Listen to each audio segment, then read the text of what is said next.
Can I welcome you to the 20th meeting of the committee in 2013? Can I ask everyone to ensure they have switched off mobile phones and other electronic equipment, please? We have received apologies from Kevin Stewart, the convener, and I'd like to welcome Christian Allard, who is substituting for Kevin as an ordinary member of the committee today. Move on to the formal agenda. Item 1 is declaration of interest. Today is a declaration of interest in accordance with paragraph 3.5 of the Code of Conduct for MSPs. Can I invite Christian Allard to declare any interests relevant to the remit of this committee? Thank you very much, Convener. I would like to say that I stood down all my community groups I was part of before I became an MSP, so I have nothing to declare. Thank you. Agenda item number 2, subordinate legislation. Our next item of business is consideration of 4 negative instruments relating to planning.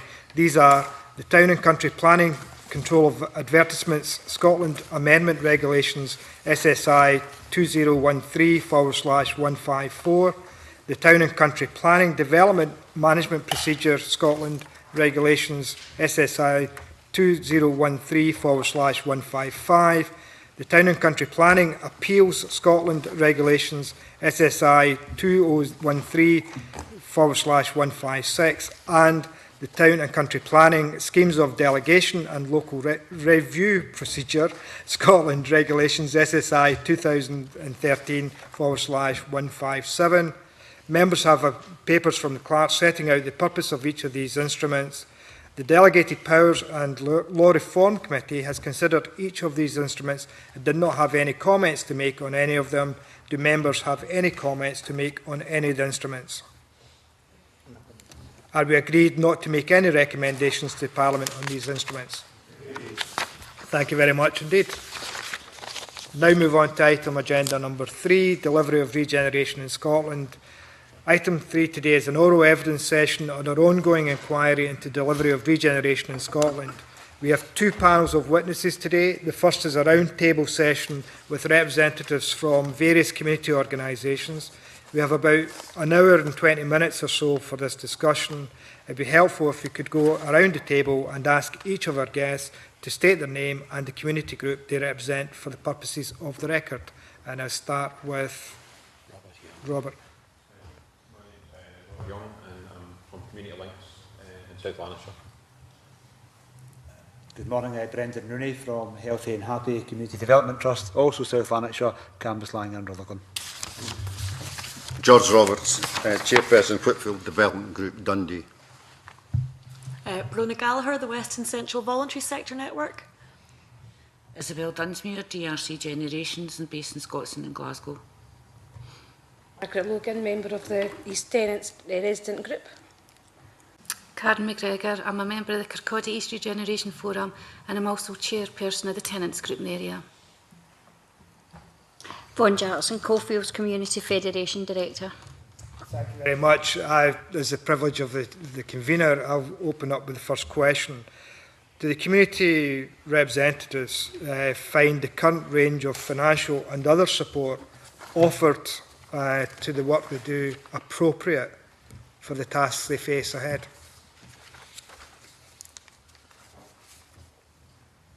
Anyone want to? Brendan. Right terminology to use? Yeah, Chair. Would you mind asking that question one more time, please? Sorry. It's basically, do the community organisations find the current range of financial and other support offered appropriate to the tasks they face now and in the future? Who is it that's offering the support? Who is it that Well, that's what we want to try and find out, because what we get when we're going out and about and we speak to officials is we get told there's all this support, there's all this financial support and other support provided by various agencies and local authorities to allow communities to fully engage in the decision-making process and to deliver the services that community reps want to deliver locally. And what we're trying to find out as part of the committee inquiry is, do you think that the support is there? Is it provided? And if it's not provided, then what type of support would you like to see being provided to assist you to deliver the tasks and issues that you would like to deliver for your local communities? Brona. So my observation on that, it's a network of organisations, about 100 organisations in the area, is that I'm kind of seeing that organisations are having to adapt what they're doing to meet the funding criteria that's available, rather than necessarily being able to access funding for what they evolve to do or what they would like to do. Brendan. I think my answer would be yes and no to that. In terms of deal with a negative and finish with a positive, in terms of no, the whole issue around income and funding and so on, I think the answer would have to be a fairly categoric no, in that there's a consistent lack of, or there's a lack of consistent funding to support the either core activities of a community group or a community organisation, and that's the kind of overhead costs, for instance, that it takes to run a community group or a community organisation.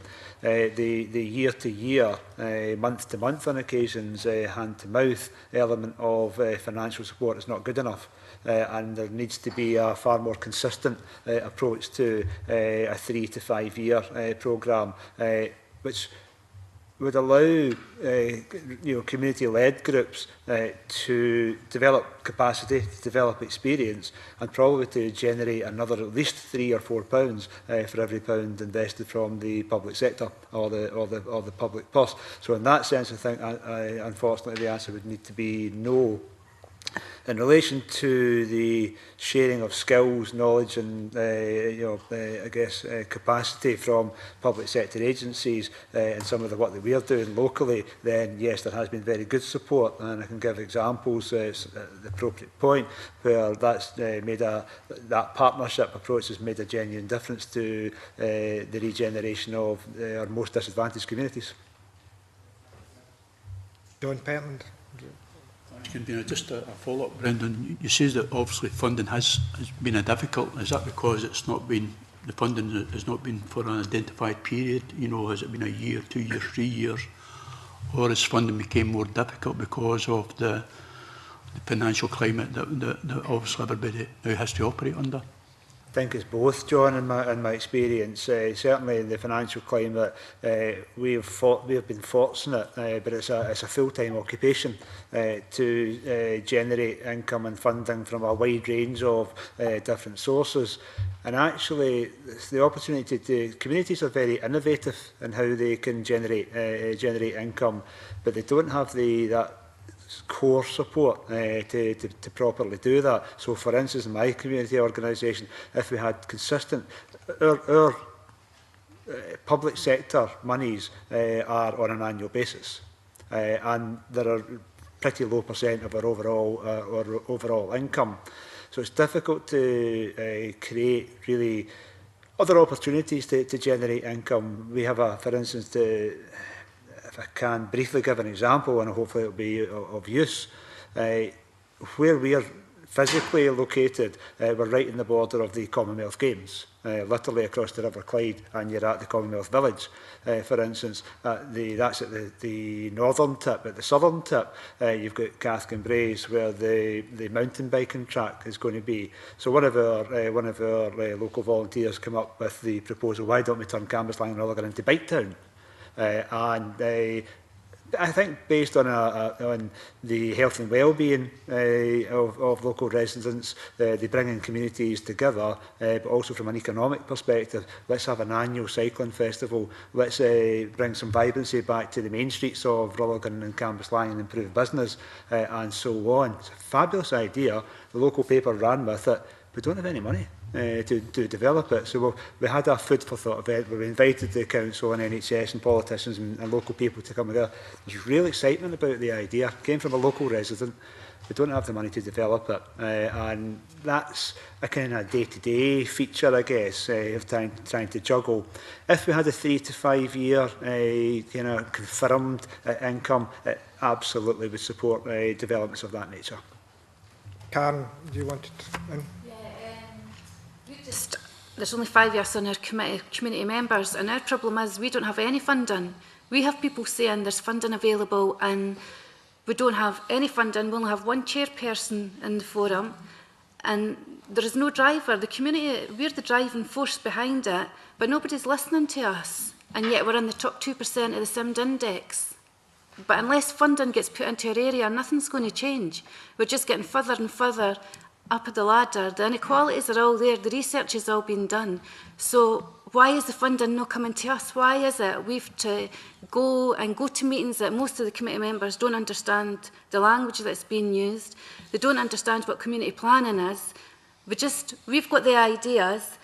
We just want somebody to employ somebody from the community to work alongside an educated community worker, and it would work. But what we see happening is the funding came in, we got a community worker, we weren't involved in the interview panel, so we've got a community worker that from the Link Up programme that we don't get on with. It doesn't link up with us because he's got his own agenda with the YMCA. Why is the funding not just coming to us? There must be a way for it to be trickled down into us. It's an interesting point that Karen's just raised, and it is about chasing the money. And the original question was about the financial and other support that communities need to actually develop their own ideas and develop their own strategies and organise locally. Do other community reps find it easy to get access to money, or is it difficult, or is there so many hoops to go through before you can actually get it? That's if you know the money's there. Because we have found, in terms of our inquiry so far, the range of funding that's out there is vast, but you need to know that it's out there before you can apply for it. Robert? A lot of the times, groups, the funding officer approach would be where people have a really good funding officer going round to groups to actually help them out to apply for these things. I mean, the organisation I work for was originally set up by local volunteers, so in a sense it's always been volunteer led. But we've got a new project just now that we did research on and asked people in the community what they thought they might need in behalf to future changes with the benefits system, and they said IT training. So we set up a hub based what the community said. Now, the aim of that was we then showed that to the council, and the council thought that that was a good idea to further fund that with extra money on top of the money we actually had to do it, so that will be expanded to other areas.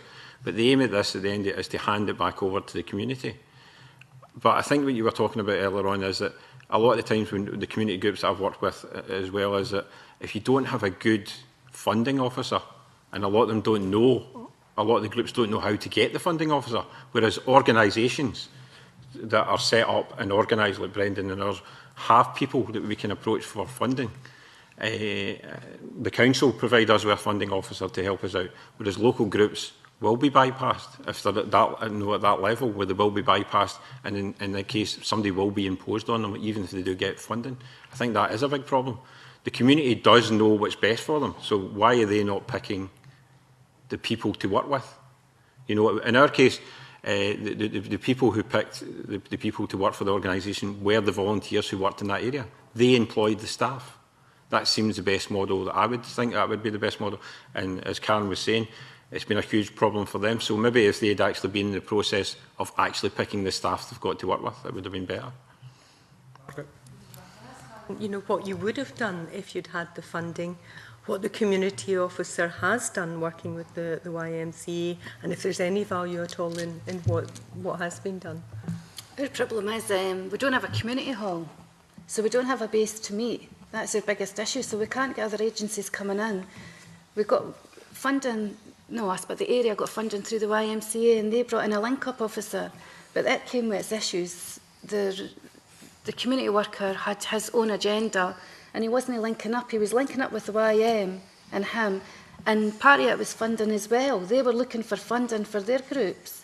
So what they done was they approached the bowling green, and they're hiring part of the bowling green, which has its problems now because the elderly bowlers are now ready to kill the teenagers going on their grass with their bikes, and it's never been a thought-through process. It's like a quick fix. We'll put an elastoplast on it because that looks like something's actually happening. But there's no... What was it you wanted to achieve, though? I mean, if you had a community, was it just a community hall to run? And what would you like to run in that? I mean, what were you trying to achieve with what you would have liked to have done to help Regeneration? We would have liked to see more social enterprises, because a lot we're on third generation families that nobody's ever worked, but they can mow a lawn. They can go out and mow a lawn. We could have a hairdresser's seat. We could have things, beauticians. We could have things that's actually giving the people in our community skills. Yeah. And most of them have got low self-esteem. Nobody's ever spoke to them. Nobody's ever come to their door. Nobody's done any community consultation to say, what would you like done? It's all right sending questionnaires, but does everybody know how to read and write? It's all right if it's online. Has everybody got a computer? We live in a different world now. It's about employing. We would like to see community capacity building ring-fenced for an area, and the money stay in that area until something changes. We have the rent office is coming up. It's going to be empty. We've done a feasibility study. We've done all that. And then the council says to us last week, we'll have to get a business plan. That's because we're all very clever. We know how to do a business plan. I don't know how to do a business plan. Who's going to help us do this business plan? And what we're scared for is like the YM or some other agency coming in and saying, we'll help you do this. But is it in their interest or is it in the community's interest? Okay, so there's barriers put in your way all the time when you've got an issue. Yeah, that's good. Is that the experience from other people of the similar kind of blockages? Brendan, you had your hand up, Joanne. Don't wish to speak too often, but as a subject I'm very passionate about. I also represent Scottish Health and Living Centre Alliance, and 72 community-led organisations throughout Scotland, Islands and so on. We put a proposal to the Scottish Government that in reality we needed no extra money whatsoever from the current public sector spend, 0.5% of the current health only, only the health spend in Scotland, 0.5% would secure and establish for the next 5 years the organisations that I've referred to. There's no extra spend whatsoever. Now, I haven't done the exercise around the Scotland for the wider, not just community-led health improvement organisations, but again, I certainly would put it forward to the members that in actual fact we're not looking at any extra spend here, no extra additional money whatsoever, but a mechanism to, I guess, bend the spend, sorry, I don't like the term, I can't think of another one right now, to genuinely support community-led organisations. The Scottish Government's community-led regeneration strategy, fabulous. The policy intent was magic, but unfortunately we're not seeing that necessarily coming through in terms of money and resources right now. And I put forward really, I guess, the final point is just a bend to spend, redistribute the current levels of public sector money towards community-led organisations, and I have no doubt that we would see sustained success. That's one of the crucial issues, is that how would you like local authorities to redirect the funding towards community groups? Because that's effectively the major question. We hear from local authorities and other agencies that there is a lot of money there and they are ploughing that money into those deprived communities.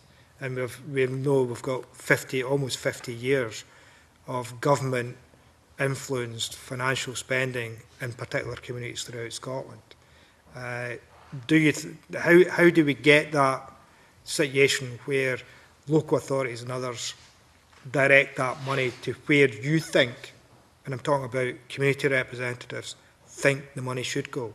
Because we spoke, Karen mentioned earlier, community planning partnerships. They will tell us that they direct the funding resources into the areas of need, but they direct it in. What you've indicated, Karen, is they don't consult with you where that money should go. And is there an issue there about the consultation process and how the money is being spent in areas? And would you like to see the money being spent in different ways? Fawn? Community consultation, I'll have my doubts about it. We had 2 schools in our village. Our village has just been awarded the Currybuncle, New Cumnock. That's where I'm from. So obviously there's a big influx of now, whatever New Cumnock wants just now, the New Cumnock seems to be getting. There doesn't seem to be a problem, except for the money side of it.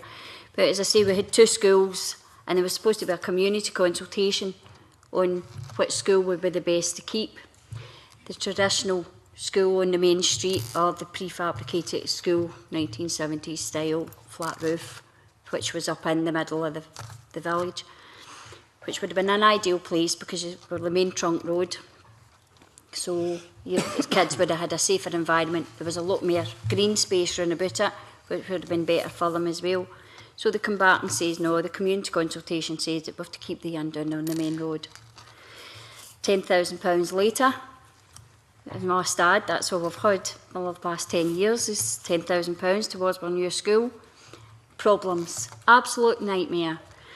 Go through it at 9 o'clock in the morning, you've got cars all up and down the street, you've got HGVs.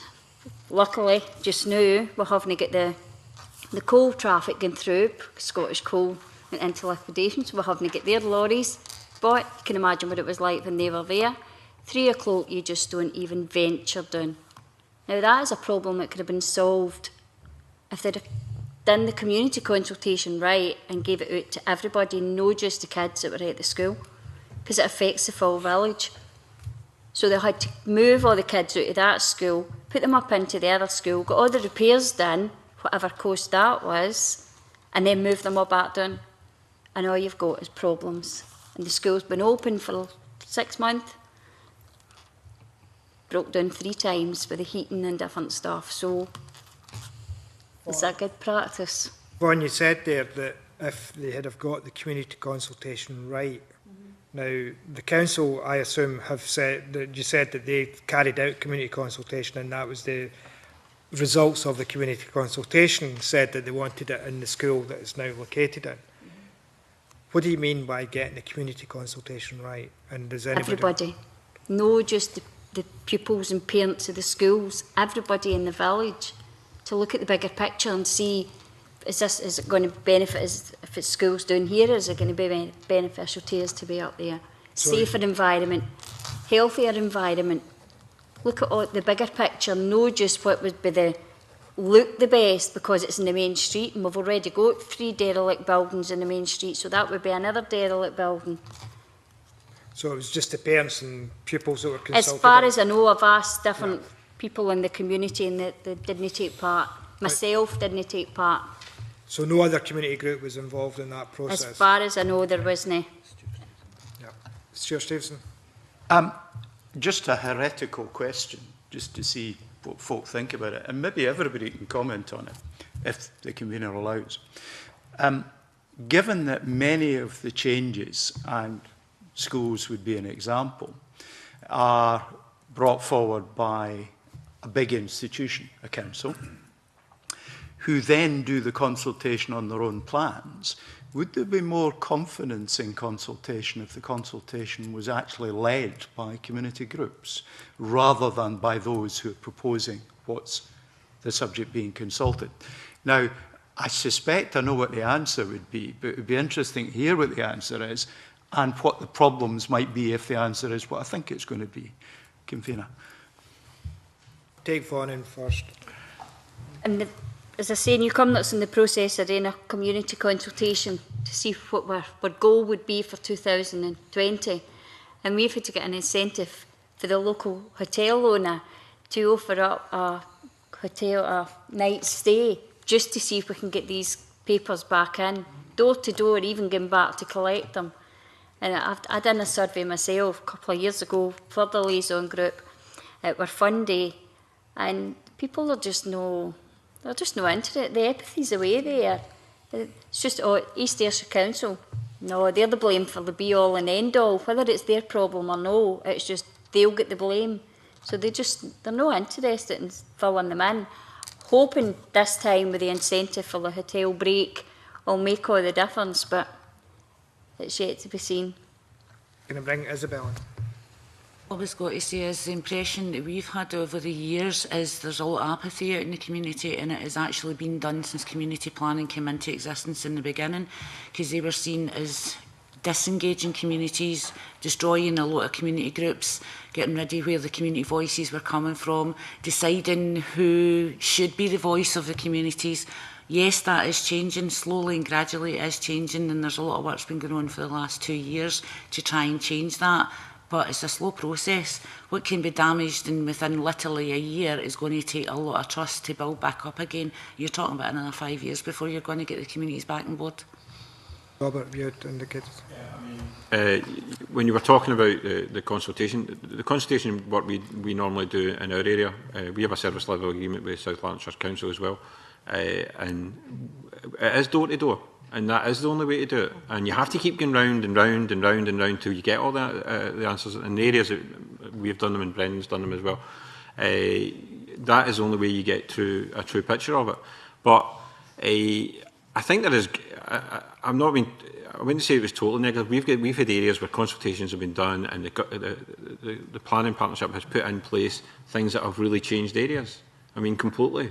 Where I started 10 years ago, the whole area that one of the areas I was working in is completely different. It has actually worked, and there is other areas where you can see huge differences. But I think the thing you were saying there of how a small change can completely do with it, and I was talking earlier on about that. Some of the changes that have come in already.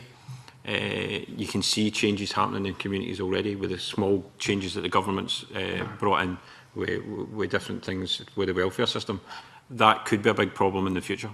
I think that where communities could be really damaged again, where all that work that's been done could really be damaged quite badly. Indicated. I think in answer to Stuart's question, my response would be 100% yes. Without doubt, community groups or community-led groups have become really adept at translation. For example, the council want to know this. And can adapt the lingo into a language that local people can understand. One, and two, that community-led group can say to the council, or the NHS, or the statutory agency, actually that approach isn't going to work in this area. Here's a better methodology. Why don't you go and do it this way, such as the door-to-door? So they have the local knowledge and they have the local language, and so 100% yes. Christian. Just a follow-up to Stuart's question. I wanted to know if community groups like Vaughan had an experience about consultation, and did they draft their own consultation at any point? In 2007, we had a big consultation in the primary school, and it was a journey in the Galton. And everybody was to write, I think it was bottles, ships and something else. And it was the way for the community to say, this is what we would like to see in our area in 2015. Because the council, I don't think, they reached any of their targets, they just ripped it up and then had another new consultation with exactly the same things that was there in 2007. Nothing had changed. So it's only as good as a working document. It was up in the office for months, years, and nobody looked at it. And yet it's the same issues. And then the community say, we've heard it all before, you've promised us this and you've promised us that, and they're just not interested. I'm going to move the question along. We've got Stuart McMillan with the next question. Stuart. Thank you, Convener. It's regarding well, last week we had representatives of housing associations in front of us. And some questions are put towards them, but there was a couple of points that came out from last week's meeting. So in terms of the panel who are here today, do you think that the housing associations are actually active in their areas in terms of the role that they do play or can play or should play in terms of regeneration? Isabel. I'm involved with the GHA. GHA funds our organisation, and they're heavily involved in the local community. My background is also housing. I was a volunteer member of West Butlerburn Housing Cooperative, and I'm actually partly responsible for the Health of Living initiative in Cambuslang and Rutherglen, because that was my own area where I lived. So I would say yes, housing associations and cooperatives are heavily involved in their own communities. Anyone else? Brendan? That would be my experience also from the number of housing associations in the Rutherglen Cambus Lying area, and I think some insight to the broader South Lanarkshire area. Yes, I believe they are actually very actively involved and I guess actually in most senses a community-led approach to regeneration actually, and it seems to me they're rather large complex businesses led by tenants, so yes. George, would you like to make any comment? Yeah, one of the things that could happen with the local groups like management like that is the finances of the housing associations. They would be delighted, but because of the restrictions, they don't see the need to go forward at this present time.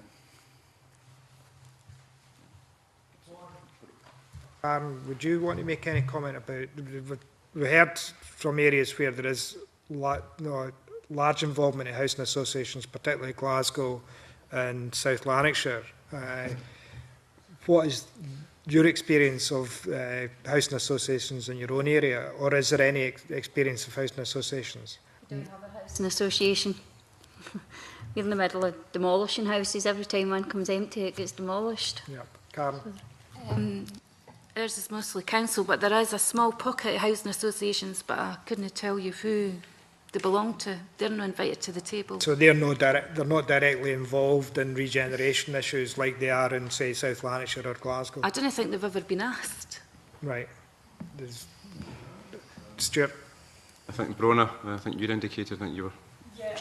But I think, yeah, my experience of kind of housing associations is generally they do play a very strong role and are very much positioned in that place where people have most immediate need around their housing, so they kind of really are a very kind of close point to the community and kind of know very much what's happening on the ground. So I would say so, yeah, more or less.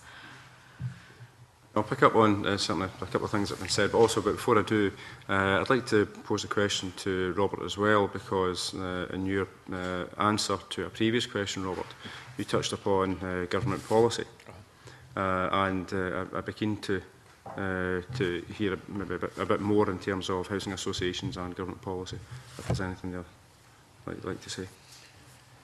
I mean, I do some work with the credit unions, and we've done some work with the housing associations in West Whittleyburn and other housing associations to actually progress on the future universal credit and the changes to housing benefit.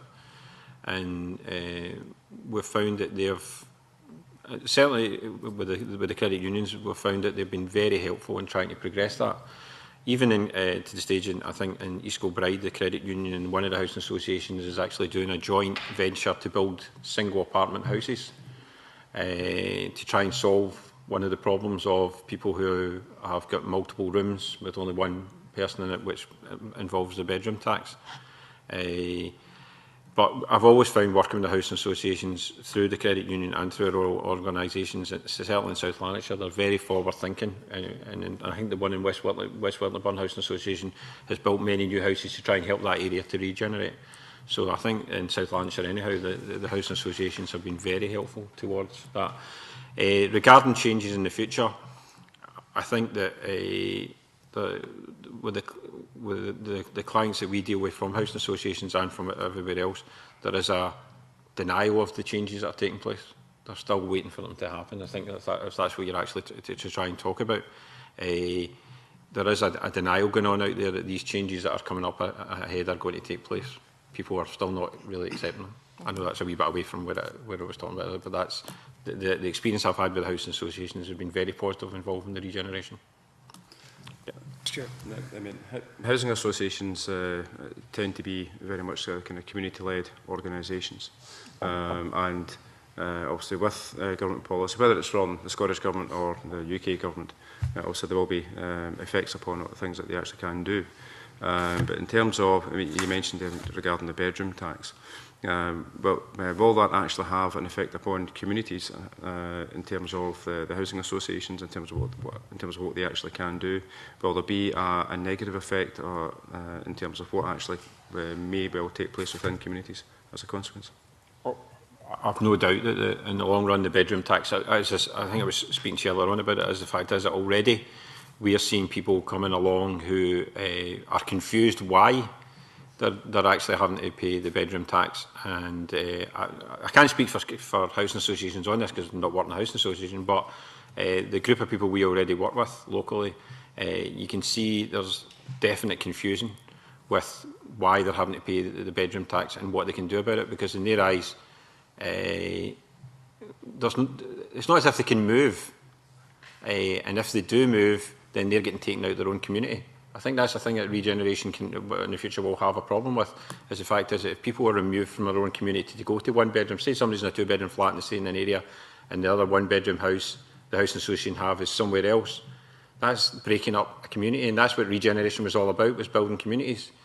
I think that the bedroom tax in the long run could lead to something that would involve a negative on the regeneration, simply because you're moving people about from out of their own area. I don't think it was really thought through, to tell you the truth. I think it was just, one of these things thought in the back of a cigarette packet. And I can see that happening in the future. And housing associations will have to adjust to that, I'm assuming. Okay. Stuart. Just one final question, just on the housing associations. One of the questions that was put last week to the housing associations was in terms of some of the works that they actually do, in terms of maybe not so much kind of repairing issues and maybe walls and tidying up areas. But is there the question was put in terms of, is there a perception that some of the work that they actually undertake is badged or rebadged as regeneration, as compared to general maintenance or maintenance of areas that they should be doing in the first place? There's a couple of folk nodding in agreement. Isabel, Bronner. I would actually Brendan. turn around and say that, this is my own personal belief, being involved right from the very beginning, starting up a housing cooperative and moving forward, that it's not just about bricks and mortar, it's about the actual people that lives in the houses. It's got to be community led. If there's a housing association or a cooperative in your area, they will be responsible for the whole regeneration, because people will go to them. These housing officers become indirectly social workers, because they're seeing people day to day. They will make referrals to the different organisations that's out there in the community. They try to bring them in. And that is something that I see with working with GHA, with the local area, because I'm linked in with them because of the funding in my own post. And they will try and do the best for their tenants. Nobody wants to see anybody getting made homeless.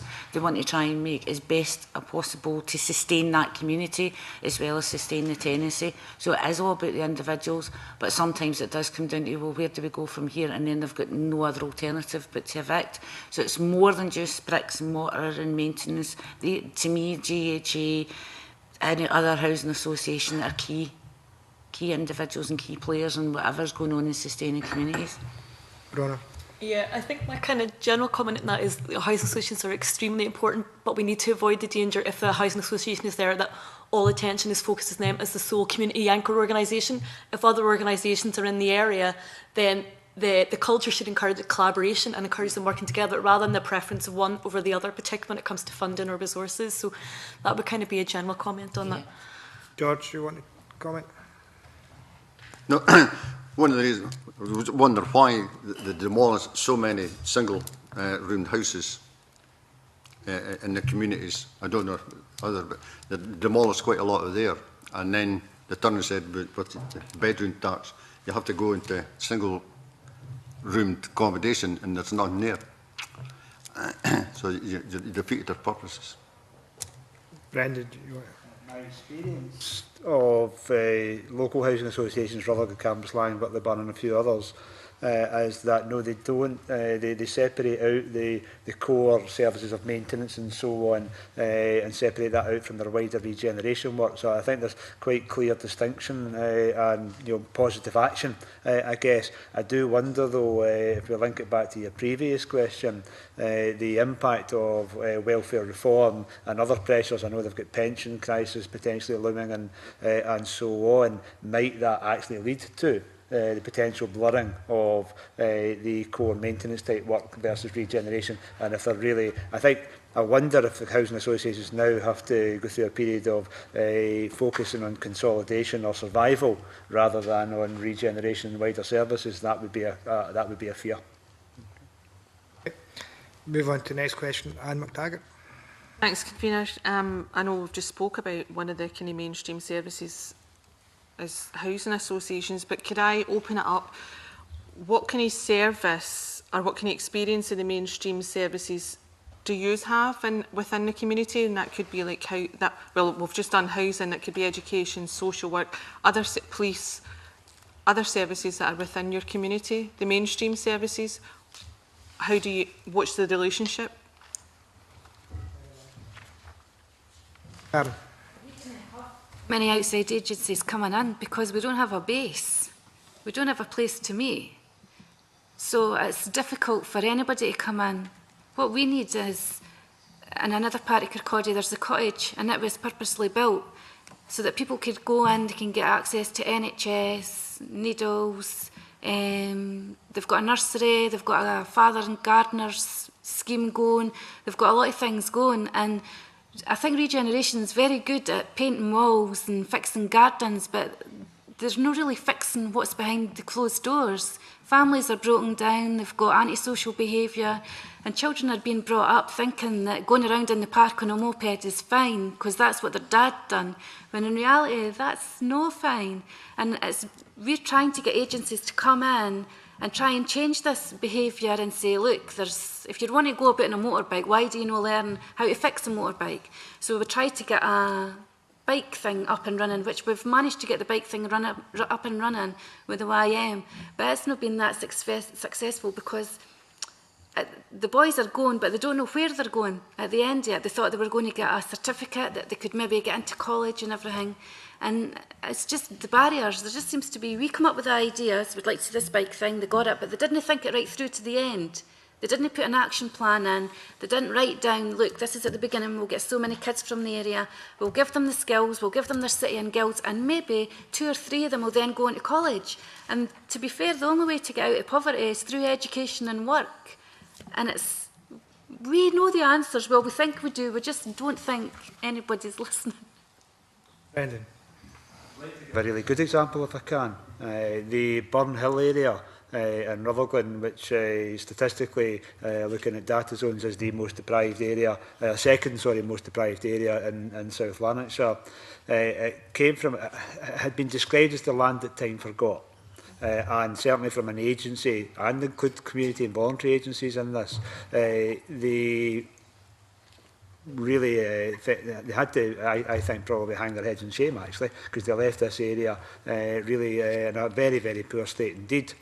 We were invited, along with NHS, local authority, police, fire and others, to, I guess, pretty much sit down and say, what can we do in this area?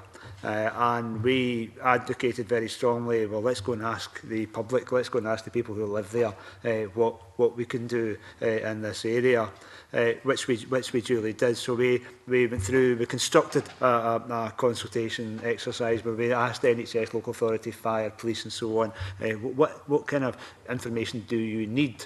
And we had to, I guess, influence and fight fairly hard to say, well, that's what you need, great, but that can't be the only thing, the only information that you get. So we put a community perspective in that example. We asked people, have you been involved in any volunteering or community activity in your area? And only 30% of that community had ever been in their life involved in community activity, which I thought was quite tragic, actually. We then asked them, would you be interested in becoming involved? And 60% said yes.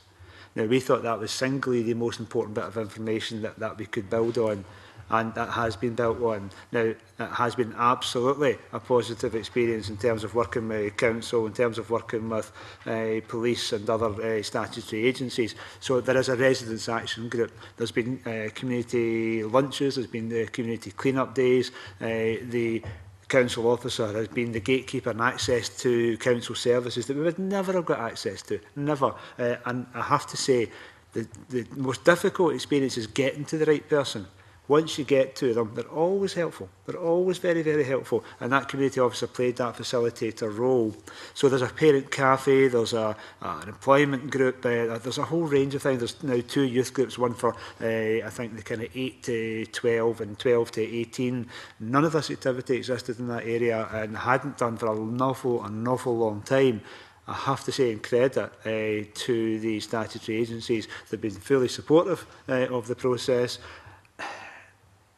The trick, I think, from our perspective as a community-led organisation, and we are led by 10 local residents, has been able to understand the language. We understand the policy language, we understand the kind of interagency language, but we also understand what local people are saying, and been able to facilitate those 2 perspectives to come together is an area that I think needs to be invested in further. So that's a very good example. Ronnie. What I've kind of witnessed is mainstream agencies actually really losing the ability to be responsive at a local level because their work plans and their priorities tend to be centrally driven, whether that's central at a kind of local authority level or central at a Scottish Government level. So that ability for a community group to say to health staff, we need the tooth fairy, or we would like someone come in to do that, they have to fight very, very hard to enable staff to be able to come in and deliver those sorts of services. So mainstream agencies really need to find that ability to be able to respond to what's coming up on the ground and what kind of focus in on the ground, what they need in their area, rather than the kind of very kind of top-down idea of priorities and what needs to be delivered in a particular area. John Penland. Brendan has also given a very good example of how CPPs can deliver, and you know, and that's tremendous. But I'm sitting beside Karen here, who's not even going to the first rung of the ladder with respect of anything getting delivered. So where do you think the problem, obviously there's a problem, lies somewhere in between what has been achieved in Burnhall and what Karen is facing? So where do you think you know, what is the problem? How's Karen not able to, on behalf of her community, reach the same ambitions and aspirations as obviously you've got? Is it a leadership thing? Is it do we come down to a resource issue? Is it about communication? You know, I'm just sort of, I need to try and find out what that answer is, because that is not dissimilar to previous evidence that we're hearing. How can one part of the country be successful? Another part of the country, you know, can't even get started. It's a tricky one. Oh, sorry, do you want me to answer that? Sorry. Our area, we're quite fortunate. We've actually getting a new custom-built life centre, if you want to call it, where all the agencies are going to be in the one building. The social work, the NHS, the council. So then people will know, identify it with, instead of having to, where is this, where is that, everything's going to be in the one area. And we've been very successful in getting this new building. Where it hopes to opens at the end of this year. And then these facilities are on tap for everyone in the community.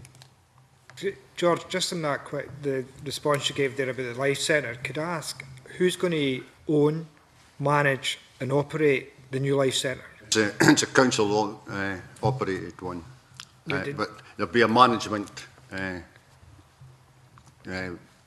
running it. You know, it's part of our inquiry into regeneration. It's about community asset transfers that has come into the debate as well. And I'm just interested that you talk about a life centre being established in Whitfield, but I just wanted to just clarify who would actually own the building, because I know in other communities throughout Scotland, and I have to declare an interest, community that I live in are currently looking at a life centre for their village. But they want to own that, they want to control it, and they want to run it for the benefit of the community. And it's just that the aspirations of some communities seems to be that they're quite happy for the council to retain ownership of buildings and the management, but they will delegate some responsibility to a local management committee to operate. But the council will own it, but representatives from the community will be on the management committee. Brendan, you wanted to respond to John's. Yeah, thanks, convener. I think it's a very complex answer. I'm not sure I have the full picture on it. I guess I think it's largely a cultural issue. It appears to me from experience, and it leads me to put, I think, probably one of my most important points, that there seems to be a fundamental lack of trust from community planning partnerships in relation to community groups and community organisations having the skills, the commitment and the capacity to manage resources and actually make effective decisions. There seems to be a lack of trust. Where I cited the good experience, it certainly took a lot of brokering and a lot of discussion and a lot of reassurance from ourselves. I guess we've managed to, thankfully, through the last 10 years, develop a reputation for an organisation that can take on resource and spend it wisely and make a difference in people's lives, which ultimately I think regeneration is all about. So I think it's a complex one, but I think there's a cultural issue. There seems to me to be a fundamental lack of trust coming from community planning partners generally throughout Scotland. Margaret, I'm going to ask you, particularly on this issue, because we've heard from Karen about what appears to be the lack of resources going into your area. What's your experience, Margaret? Logan. Community has a school. To what extent is that used as an asset for the community for out-of-hours activity, or even for spare capacity within the school for meetings and things like that? If we could have the experience round the table, that would be pretty good. Let's start with... You haven't Margaret, said anything Logan. yet, Margaret. You've been sitting there nice and quietly. Well, you're all talking about, like, say, the communities, what you've done. I mean, that's what we're trying to do. But on another aspect here is all communities have not got, well, you might have, but not one of you have actually touched on it, is disabled young adults in it. These are all talking about what we want. I mean, don't get me wrong, I mean, we are battling to get what yous have got. We'd love to give what yous have got. But on the other side, there's no just normal people in the communities. There is. And, well, Karen, I'll know I've got a young 20-year-old in the house, and he looks normal, but he's got a lot of problems. But my issue at the minute is with our local council, Fife Council, have said that he's not getting back into college because lack of funding, lack of this, lack of that. But they haven't come to me to say, this is here, that's here. So it's me, myself and I. So if I had a community hall like you guys have, I'd be able to take them and say, right, help me, I'm here, I'm stuck. But could you use your local school and out of hours to run some kind of club, whether it's for disabled, whether it's for other skills to be learned? You I mean, could, is that being... But then you've got to pay. We haven't got the funding at the back of us. So does that mean your school isn't being used at all, any of your schools in that way? It probably is, but for school-age people, not for young adults. Or for the community. Even I'm saying young adults, even 15, 16-year-olds. I mean, they're out and about, as Karen says, they're out on the motorbikes, and we've got to sit and listen to them, and you think, there's bound to be better things out there for them to achieve if we had what yous have got. And it's quite... I mean, for the funding, we actually made a group up ourselves, a group of ladies, and we called ourselves the Fat Club. Our Fife Council was mortified. You can't call yourselves that. Was it not politically correct? No. I mean, oh, you should have heard what we were going to call ourselves, but we'll keep it to the Fat Club. Not one of us is skin and bone, but it was a group of women. There was about 7 of us, 8 of us. We met every Tuesday for 2 hours. And that was our time. It was brilliant. We then got, from Fife Council, a loan of bikes, which was brilliant. I'd never been on a bike for 30 odd years. But however, it made us have a laugh and go out as the community, brought us 8 ladies together. And when we got talking to other people, it was like, oh, we'd love to do that. But for funding, we actually had to go to Keynes from Kirkcaldy. We had to get funding from them for us 8 ladies to get bikes. So it sounds sometimes you don't know the right person to go to. Can I ask Karen, go round the table about the school just finish a aspect? minute. Sorry. But see when we, sorry, I should have said that.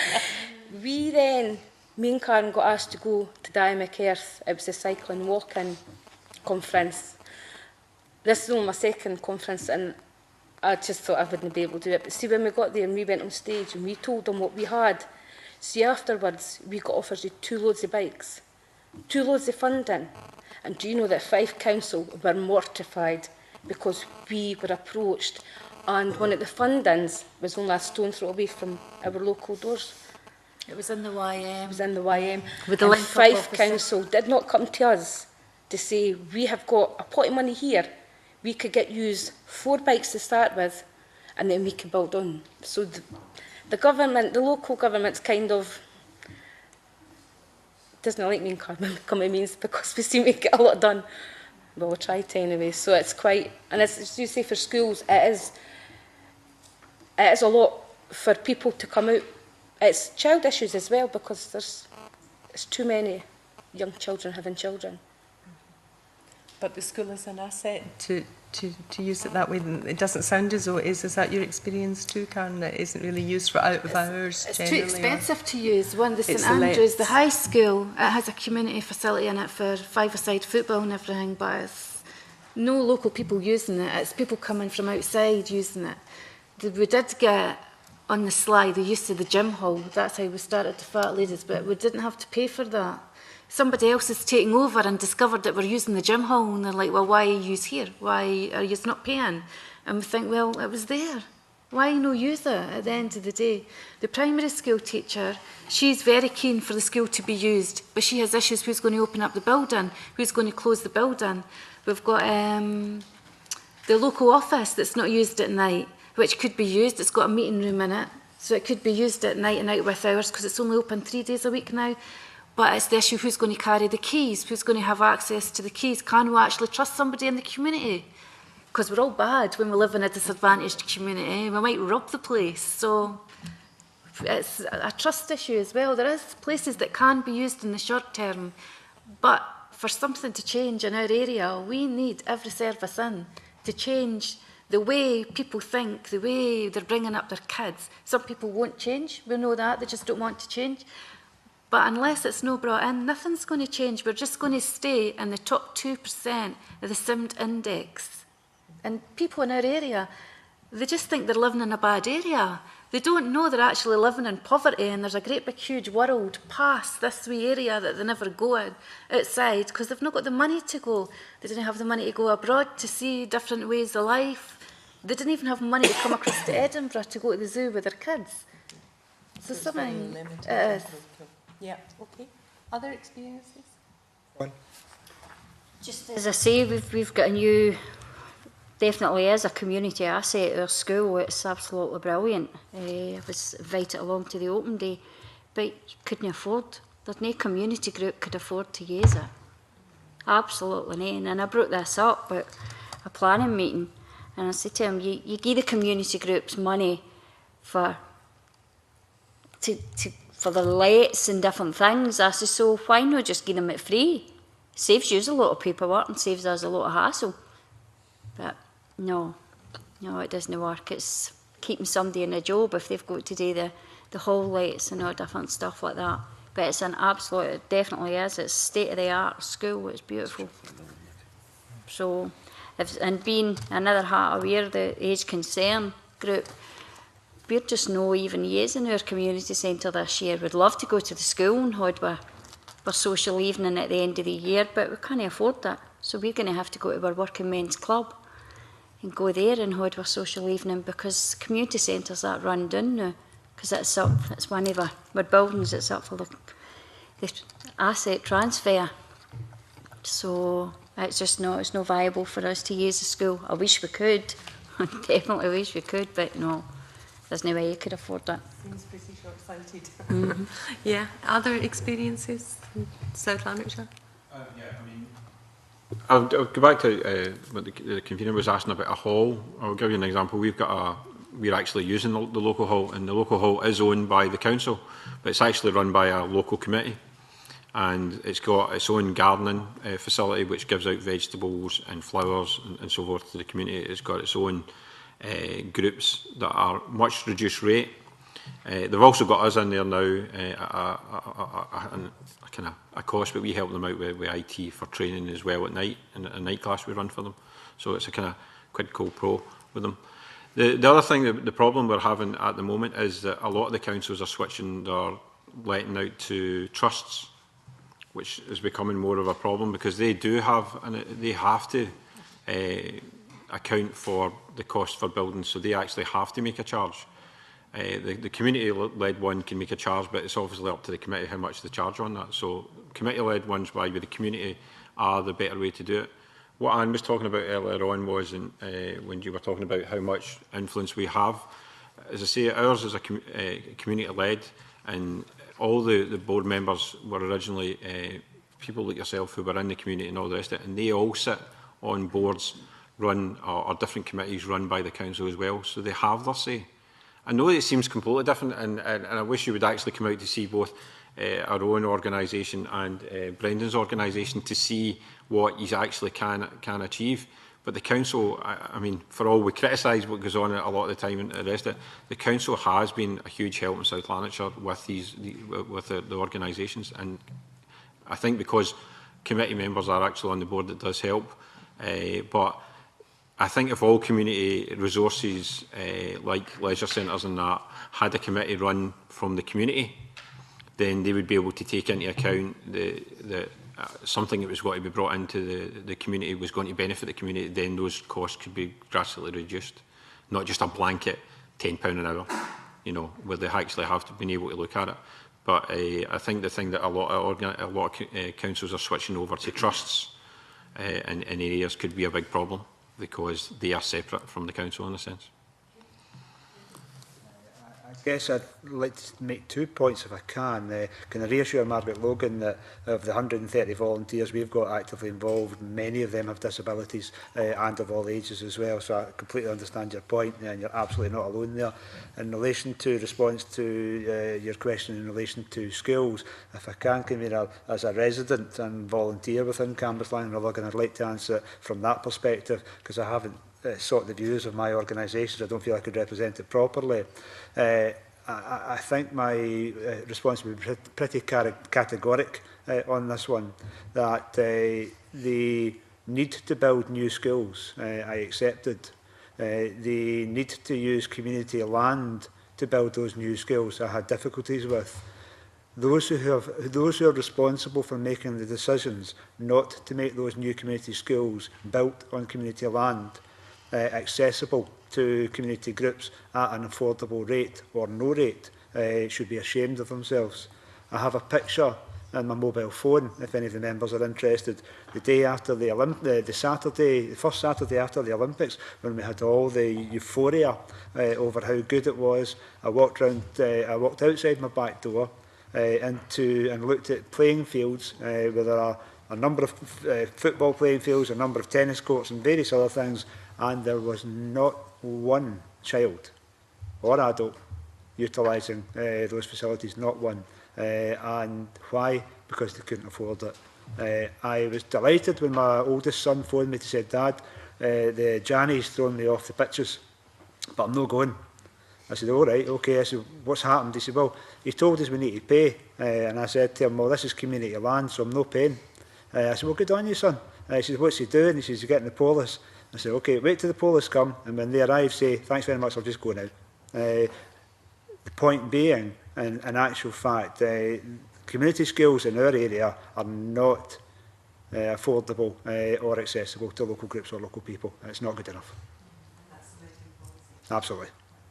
It's the opening and letting policy act. Can I just say clarification? Yep. Is that it's not the letting policy, is that the management of the school? Because is that a PFI, PPP school? Yes. Private Finance Initiative for Public-Private Partnership Finance Initiative? Yes, it is. And it's actually about the opening hours for that matter. So it's the times that they're open and not open. We were sold that it would be a community school by night time and by weekend. They're not open at the weekend. in reality, and it's the letting charges as well. Of course, and going back to the planning conditions with that, then no. I suspect so, but I have no real confidence that it would make any difference. Sorry, George, any comments? Yeah. This new school that's been opened in Whitfield, Blumby, and it's not a PPP school, for our good fortune. And we are the community are going to be allowed into their hall, their gym hall, and their assembly hall, used as a community facility as well. There will be rooms in the new life centre for the community as well, but there's other schools, well, within the scheme, there's primary schools and a secondary school, and one of the headmasters said, I'd be delighted for the school community to use these facilities, because after 4 o'clock at the weekends, he says they're closed. But again, it comes down to say finance. Who's going to open it? As it previously said, who's going to open it? Who's going to close it? Who's responsible for maintenance, etc. He said, but these facilities, it's ridiculous. He says that councils don't let communities use these facilities. He says they're standing there vacant. Isabel, brother. I've got 3 after-school projects that run between 3 o'clock and 5 o'clock, and I get them free until 5 o'clock. After 5 o'clock, I've got to pay for the janitor or whoever it is that's got to close up the hall, and that's the same with any primary school and any secondary school in Glasgow. After 5 o'clock, they're not free, and it's the same at the weekends. And there is Let's Goes on in the schools, but they're too expensive. I think there's a bit of a shift as well. A lot of out-of-school care has been advised that they will need to vacate the premises they now have in primary schools now, just because they're letting policies in the future where they're planning to use the school property. So that's even been changed in itself. So I've got a question from Christian. Yes, thank you, Convener. Just to come back into this, we heard a lot of the language saying that we are not allowed to use some of the assets of the community, or we need to vacate at a certain time. And we heard Karen was talking that there's no community hall, no place to meet. Now, is the difference that having your own key to that particular building will make a big difference? Did you hear, all of you, about asset transfer? Have you tried to get some of these assets for your community, to own the asset, or at least to lease it, and to get the key and to be able to get in and out whenever you want it?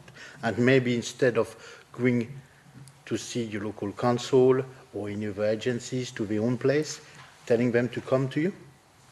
Is there something you have experienced? Do you think that is the way to go in the future?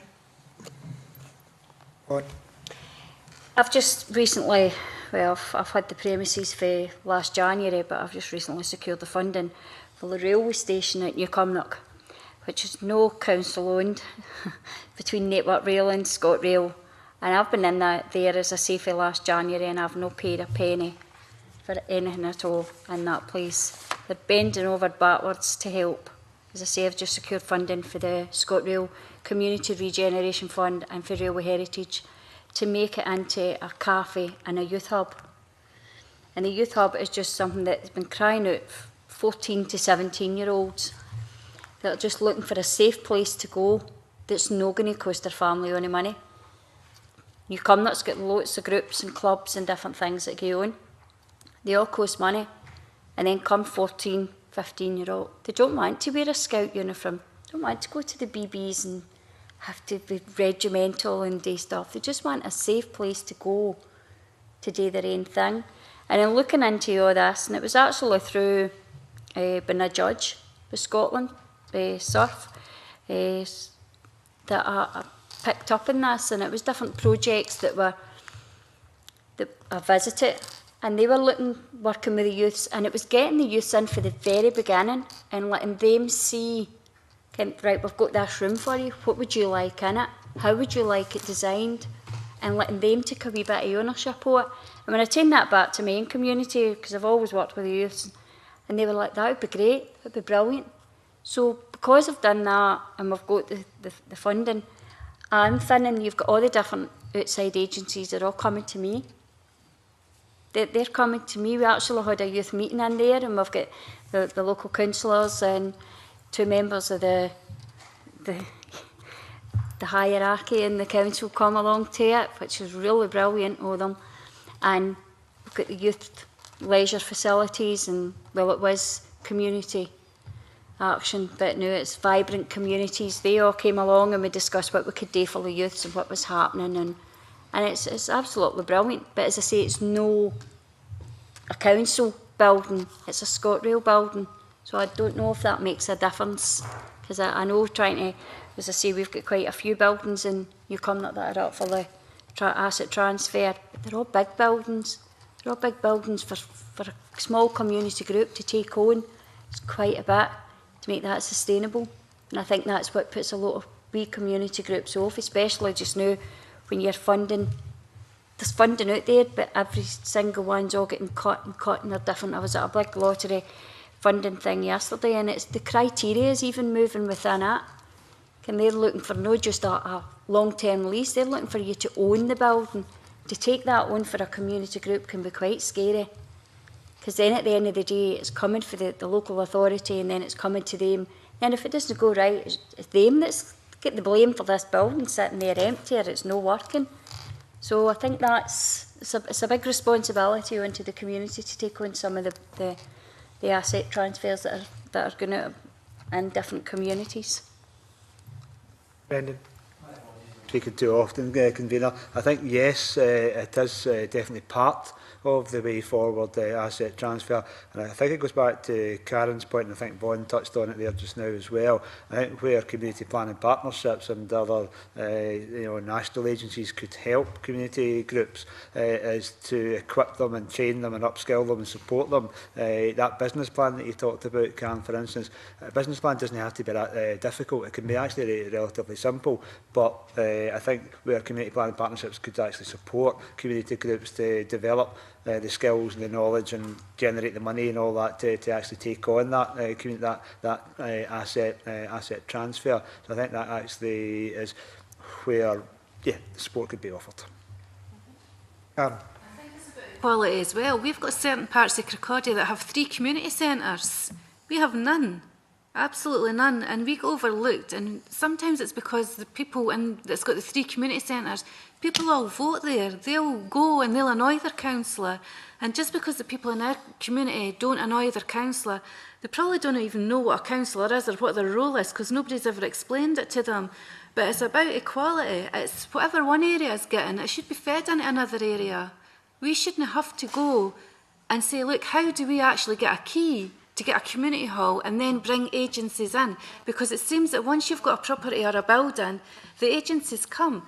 I've had people phoning me, I'm not even a paid worker for the Galton, although you would think I get more stressed with being a volunteer in the community than I do in my real job at night.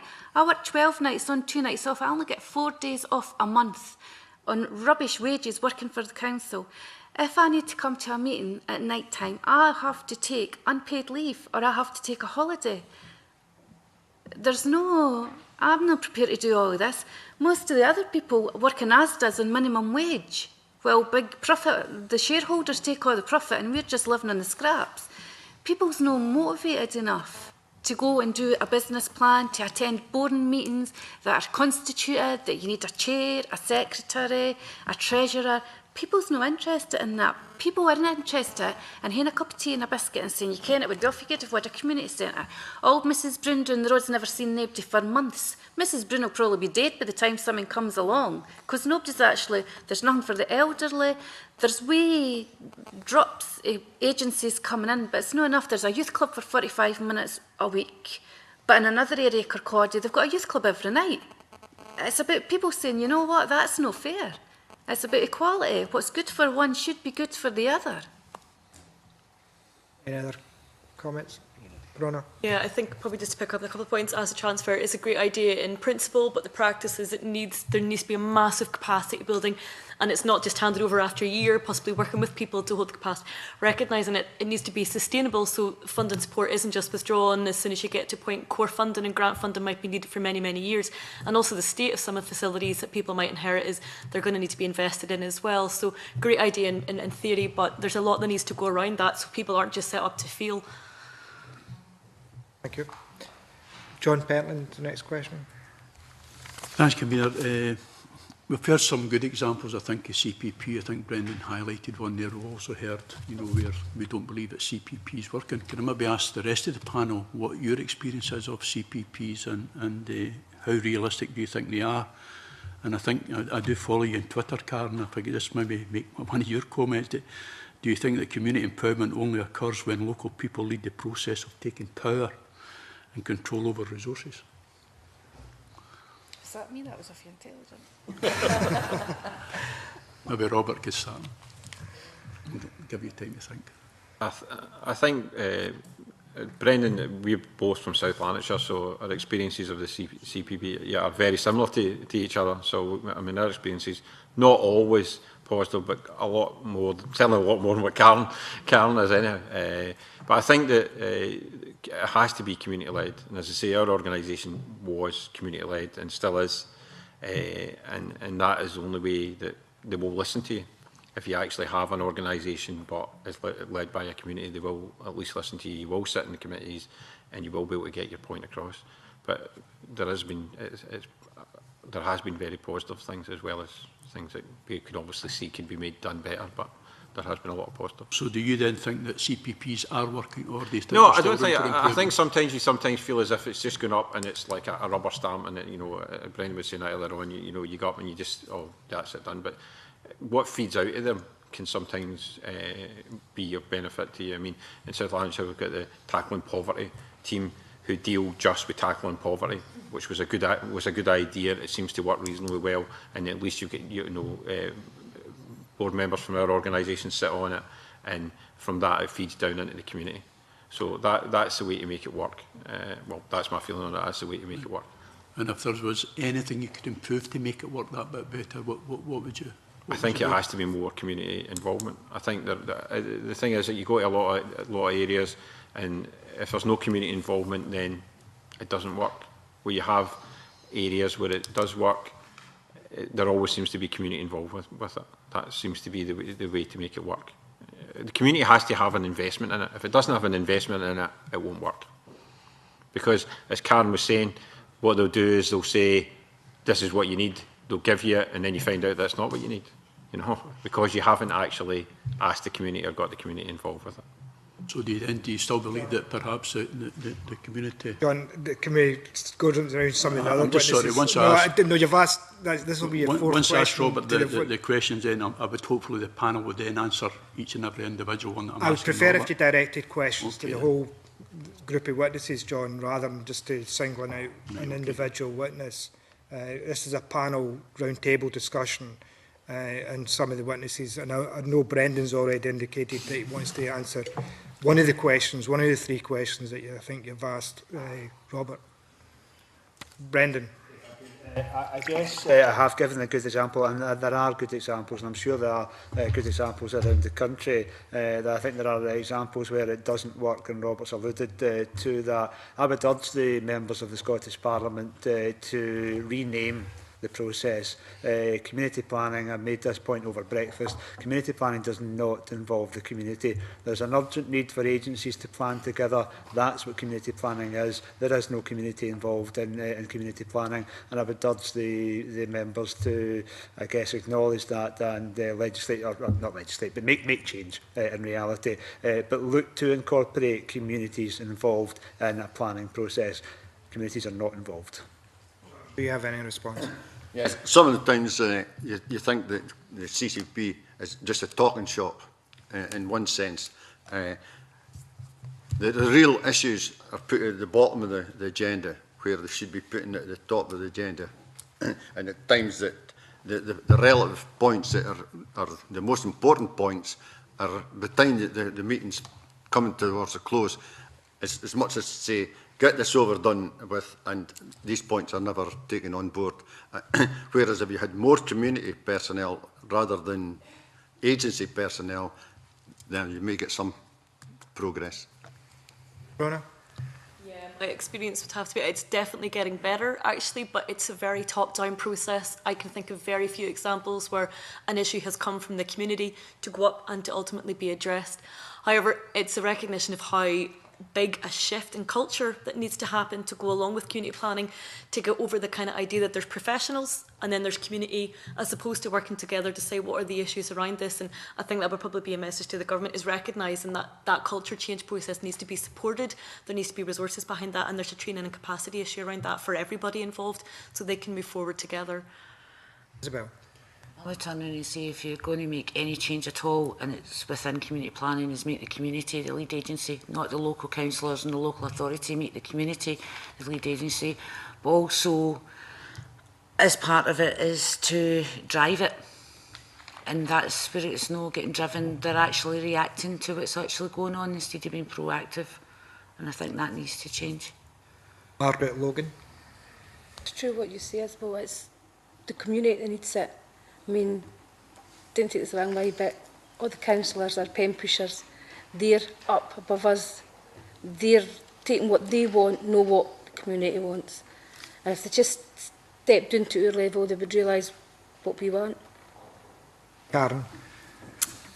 I'd just like to go to an area that's been in the top 5% of the SIMD index and managed to get out, and how they done it. And I think it's about going to different agencies like Brendan or Robert and seeing what they've done, because unless you see something that's progressed, we're still stuck at the starting point and nobody's really listening to us.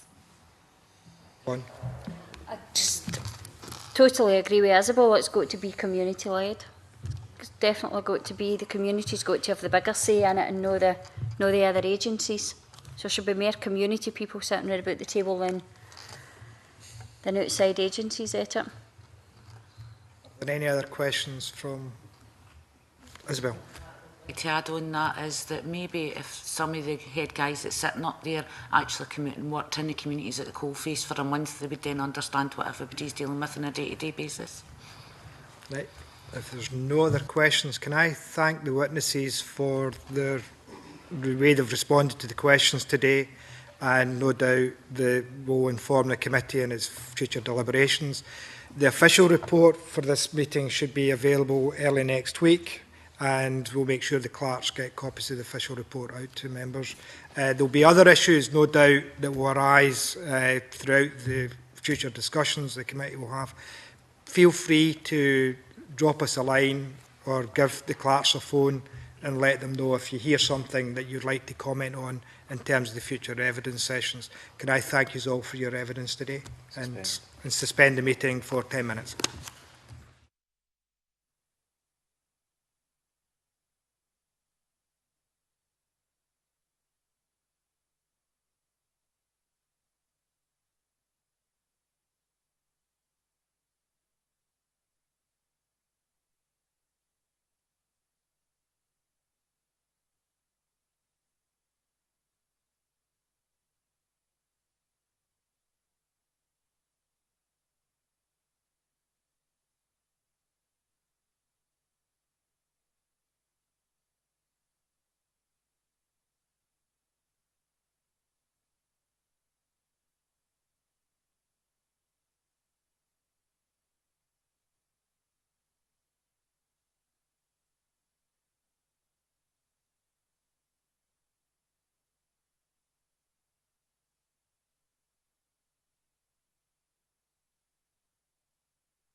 Reconvene the meeting and move on to the item 3, delivery of regeneration in Scotland.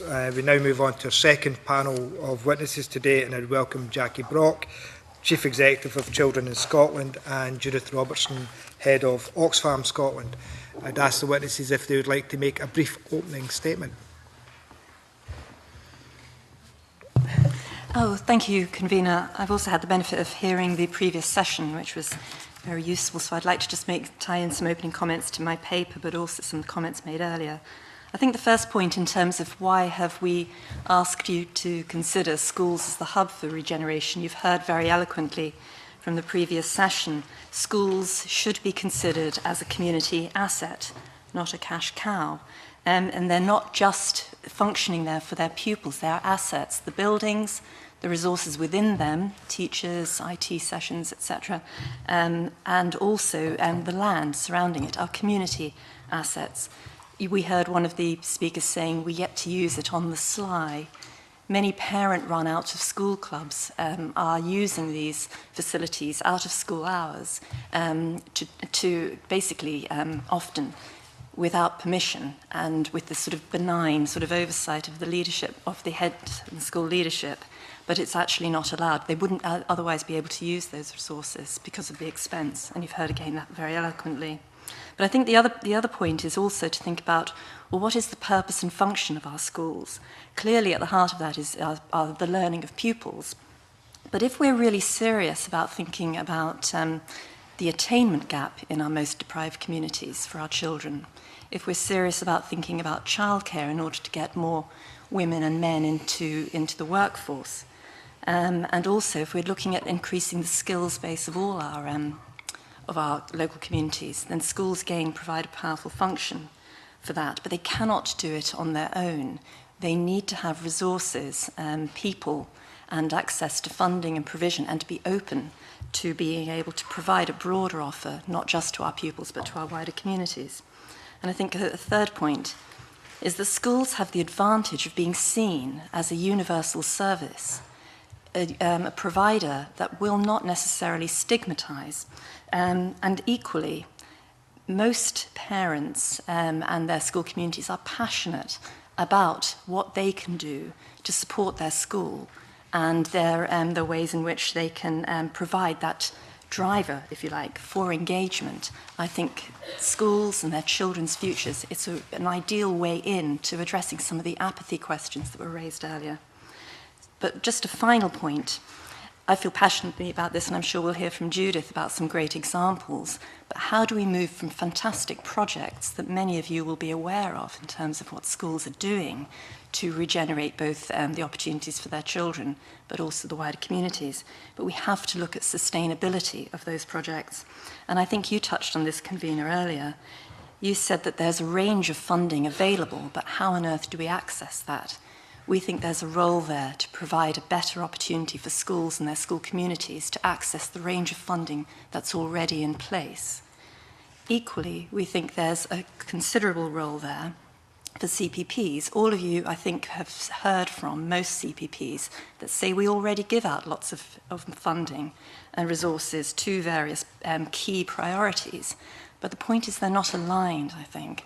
And the school community and its population provides, I think, an ideal focus for aligning a huge raft of regeneration activities that are currently being developed, but how much more effective and sustainable I think they could be if we looked at the school as one of the bases and the hubs for regeneration in the community. Thank you. Okay, I suppose from our perspective, the fundamental purpose of regeneration would be to tackle poverty.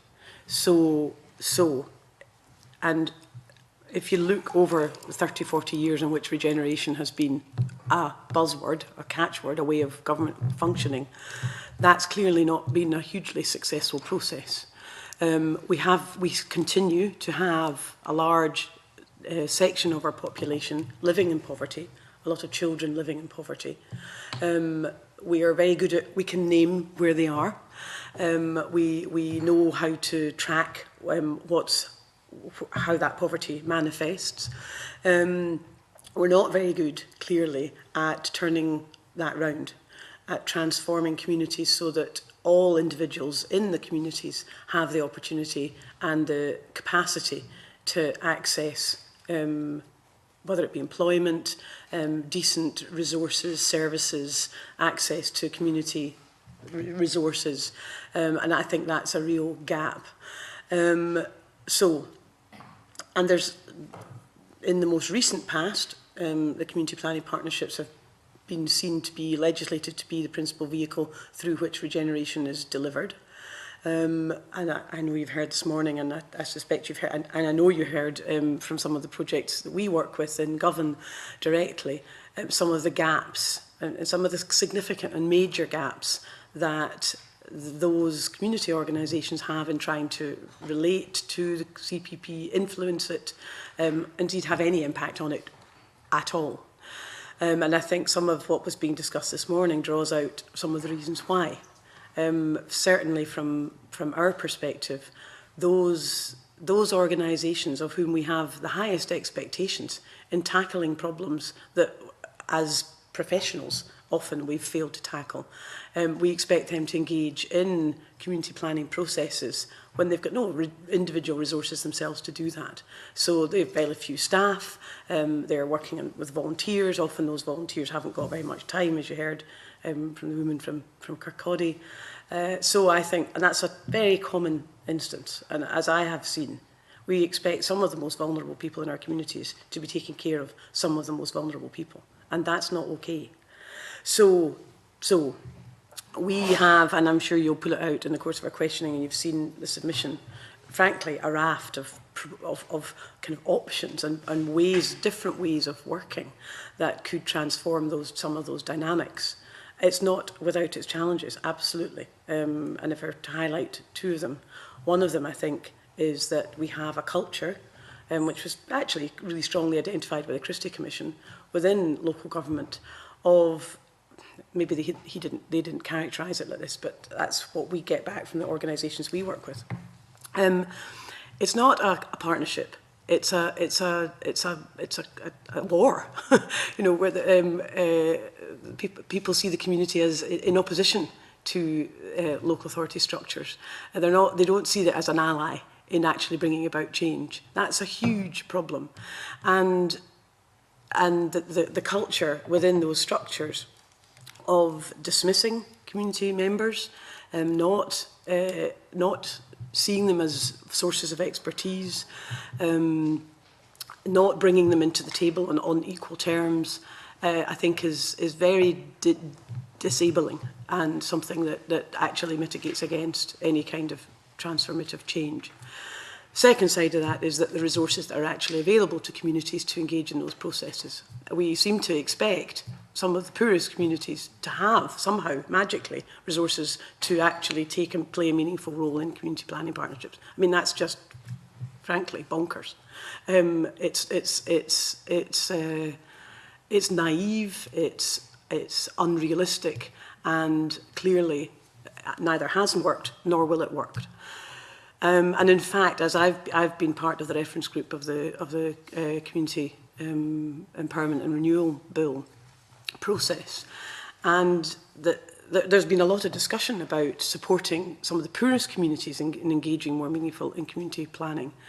But that notion that actually putting specific focus and additional resources into poor areas in order to support organisations to do something like that in a meaningful way doesn't seem to be on the agenda at all.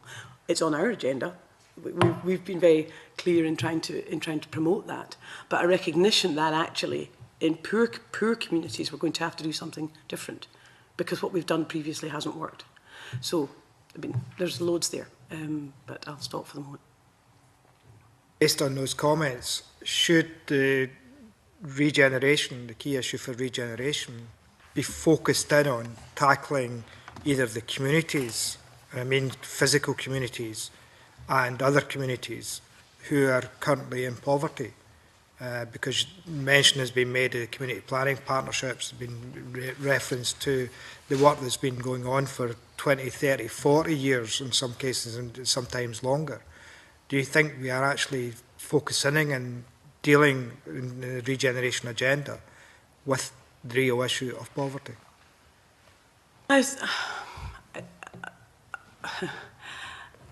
I think it's there. I think it's there in some of the writing. I think it's there in the rhetoric. It may be there in intention, but it's not delivering in practicality. Now, for me, the gap has to be, well, I have to ask the question: what are we doing wrong? So why not? And there's lots of aspects to that. I actually don't think all of this is within the gift of the community planning partnerships. I think it's naive to think it is. So that's a kind of bigger picture. But for me, some of the answers to the why not is all the comments people have heard around the table earlier, and I'm sure out on your visits. It's who are we talking to? Who are we asking? Who are we choosing to engage with? And how are we doing that?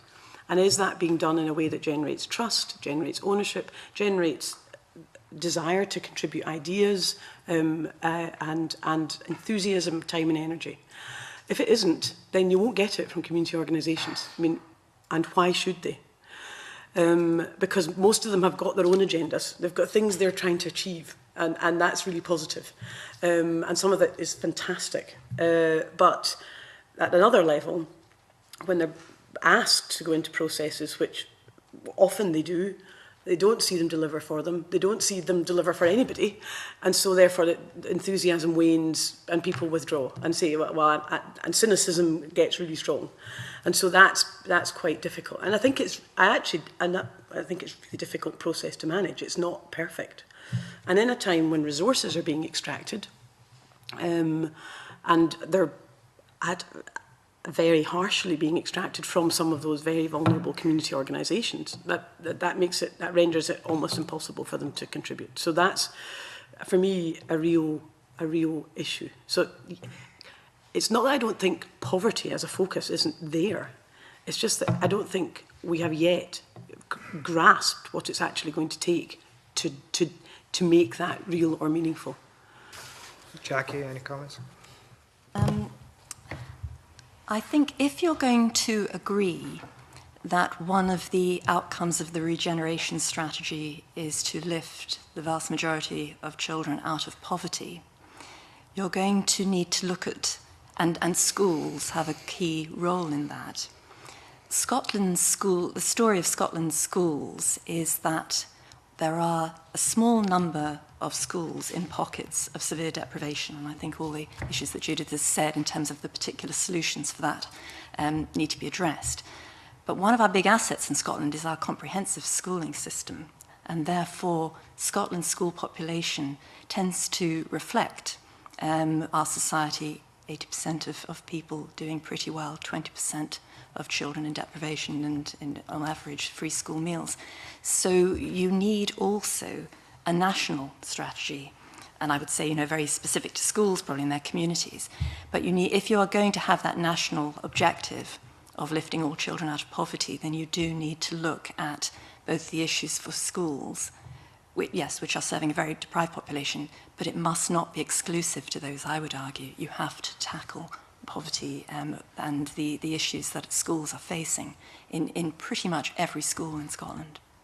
Thank you. Stuart McMillan.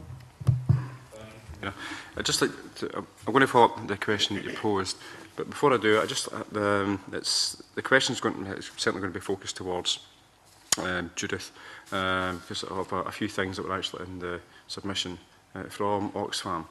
I grew up in Port Glasgow, which is not a wealthy area by any manner of means. I grew up at a time where there was tremendous social and kind of cultural change, as well as in terms of employment and unemployment. And within my household, my father was unemployed for over 3 years at one particular point in time. I grew up in a time where there wasn't a tremendous amount of money, certainly within my household. So when I was reading the submission that came in from yourselves, I recognised quite a lot of what you actually had to say. But at the same time, the first question I've got, it's regarding, it was on page 5, at the top of page 5, where it's suggested that the funding and related delivery mechanisms should be pro-poor. Now, on the one hand, I can agree and accept that, but also I actually, it struck me that if that actually were to be the case all the time, would you then not actually be pitting communities against each other for them to actually have a race to the bottom to claim actually who is the poorest so they can actually try and get some additional resources put into their area? Fair comment. I think it's from our perspective, it's not that everything has to be focused in those areas, but unless we actually do make specific recognition of the fact that for people who are living in poverty, and that's no longer just people who aren't working, that's people who are working. Often 60% of those who are living in poverty are working. That creates a whole other set of challenges, because people are actually they're trying to generate income, and they're spending time generating income. Again, your woman from Kirkcaldy said it. You know, working in ASDA on minimum wages. That's a poverty lifestyle.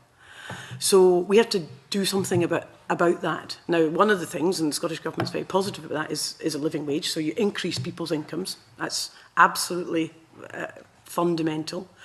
And you know, there's make that a kind of prerequisite of receiving government contracts, for example. These are important initiatives.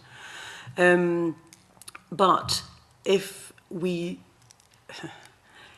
don't do something differently, nothing is going to change.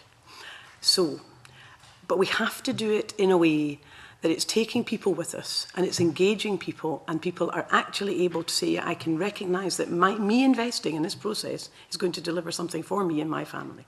That's not a selfish process. That's about making change happen. Now, whether it's the development of a school, or the opening of a school, or whether it's making a community centre available, whether it is transferring assets, which I have some real concerns about, all these initiatives are not in themselves wrong, but unless we acknowledge that people who are actually struggling to survive, and increasingly, and whose focus is now, how many people are actually having to use food banks now?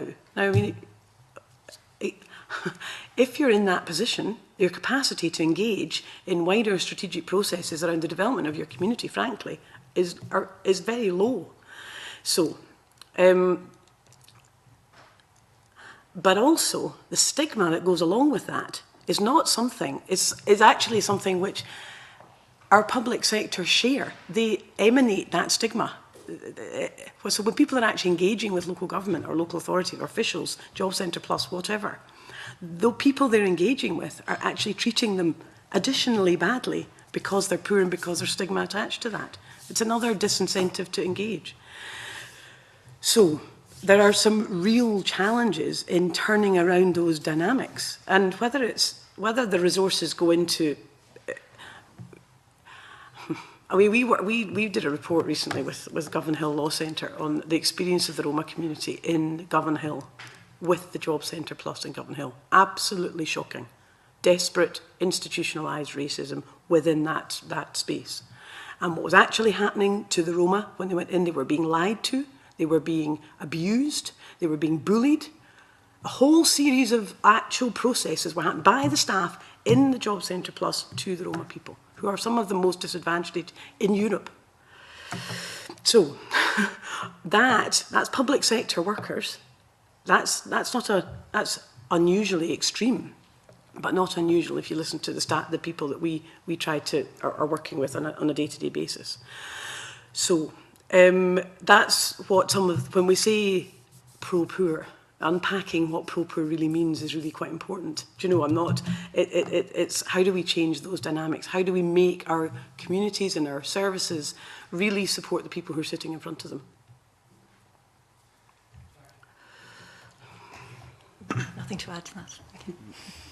Stuart. Yeah, just one follow-up just to that.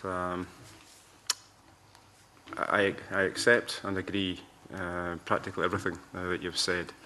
The terminology, I think, I would suggest, is rather unfortunate. And I'm happy to sure. do something about that. Right, Although okay. it's actually a term that's used internationally as well. So that's one of the reasons it creeps into our language right, here. Okay. Right, okay, fine. Okay, that's fine. George Stevenson. Thank you, Convener. I just wanted to pick up on Judith's opening remarks, and I think I wrote the words down literally. We expect the most vulnerable people to be looking after the most vulnerable people. Now, that was stated, as I heard it, as a problem. I wonder if it is also an opportunity for vulnerable people to have a role and a meaning in life, a first step to a positive engagement with the community within which they live, to have a responsibility for some of their fellow vulnerable people. Right, I'm getting a nodding head, so I'm glad I asked that question. So therefore the question has to be, what support might those people who within vulnerable communities have the willingness and the potential to support their people in their immediate area, what support do they need that might make a difference and start to make these very small first steps, because we've got people who can't yet make big steps, move to a position where they can start to make bigger steps? Absolutely. I couldn't agree more. So, for example, I think some of the committee members went to Galgale, and that project in Govan really is there to support the most vulnerable people and take them on a journey, and then some of the people who've been on part of the way journey are working with other people who are just starting that process, and that is in itself a really supportive dynamic. Now, Galgale staggers from funding crisis to funding crisis. Most of its senior management, of which there is only one person, really spends all their time looking for the next grant or the next source of income. I mean, that's madness. Again, these are organisations which are providing meeting genuine need in some of the poorest communities who have no sustained funding and don't see a 10-year lifespan where they can plan, they can develop projects, they can build people's skills and capacities and actually see fulfilment of some of these really, worthwhile dynamics, and spread that impact of that in more widely in the community, because they have potential to have a lot of community impact. We've taken the money away from them. Now, actually, that's just such a disservice. Now, that's happening across Scotland. That's not just happening in Galgale. So now there's a problem. We're taking money out of all sorts of places. We're taking money out of the public sector across the piece. That's a problem, clearly. We are still giving massive redundancy packages to some public sector employees, which are actually costing us hundreds of millions of pounds, at the same time as we're taking resources out of the poorest communities. Now, it's not the best thing to do to marry X up against Y. It's difficult. These are difficult dynamics. I understand that. But to be honest, until we do, I don't know how we're going to turn around that thing I'm talking about in Galgale, where instead of actually being able to deliver consistent services, they're moving from one funding gap to the other. I wonder, and others I'm sure will wish to ask other questions on the back of this. Resources, as you spoke about it, was purely money, and I absolutely recognise and accept the point that's made. But what I'm also interested in is resources as non-financial help. For example, many large corporates wish, as part of their corporate social responsibility, to get their staff engaged in areas where there's a social good. To what extent is that working? To what extent can we make that work harder for us? Which might be a particularly important thing to do in times where the financial resources are less readily available, assuming they were ever readily available. They're going to be more difficult. Is there a role, and what can we do? And more to the point, if you like, just very narrowly, what can this committee conclude that it should say to Parliament on that subject and to influence government on that subject to make a real difference, rather than just producing a worthy report that actually is interesting but uninfluential?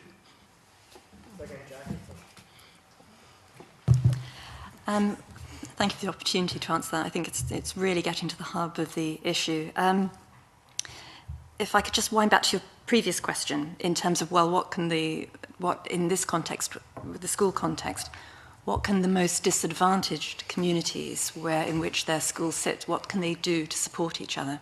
And I think that's absolutely the key to the sustainability issue.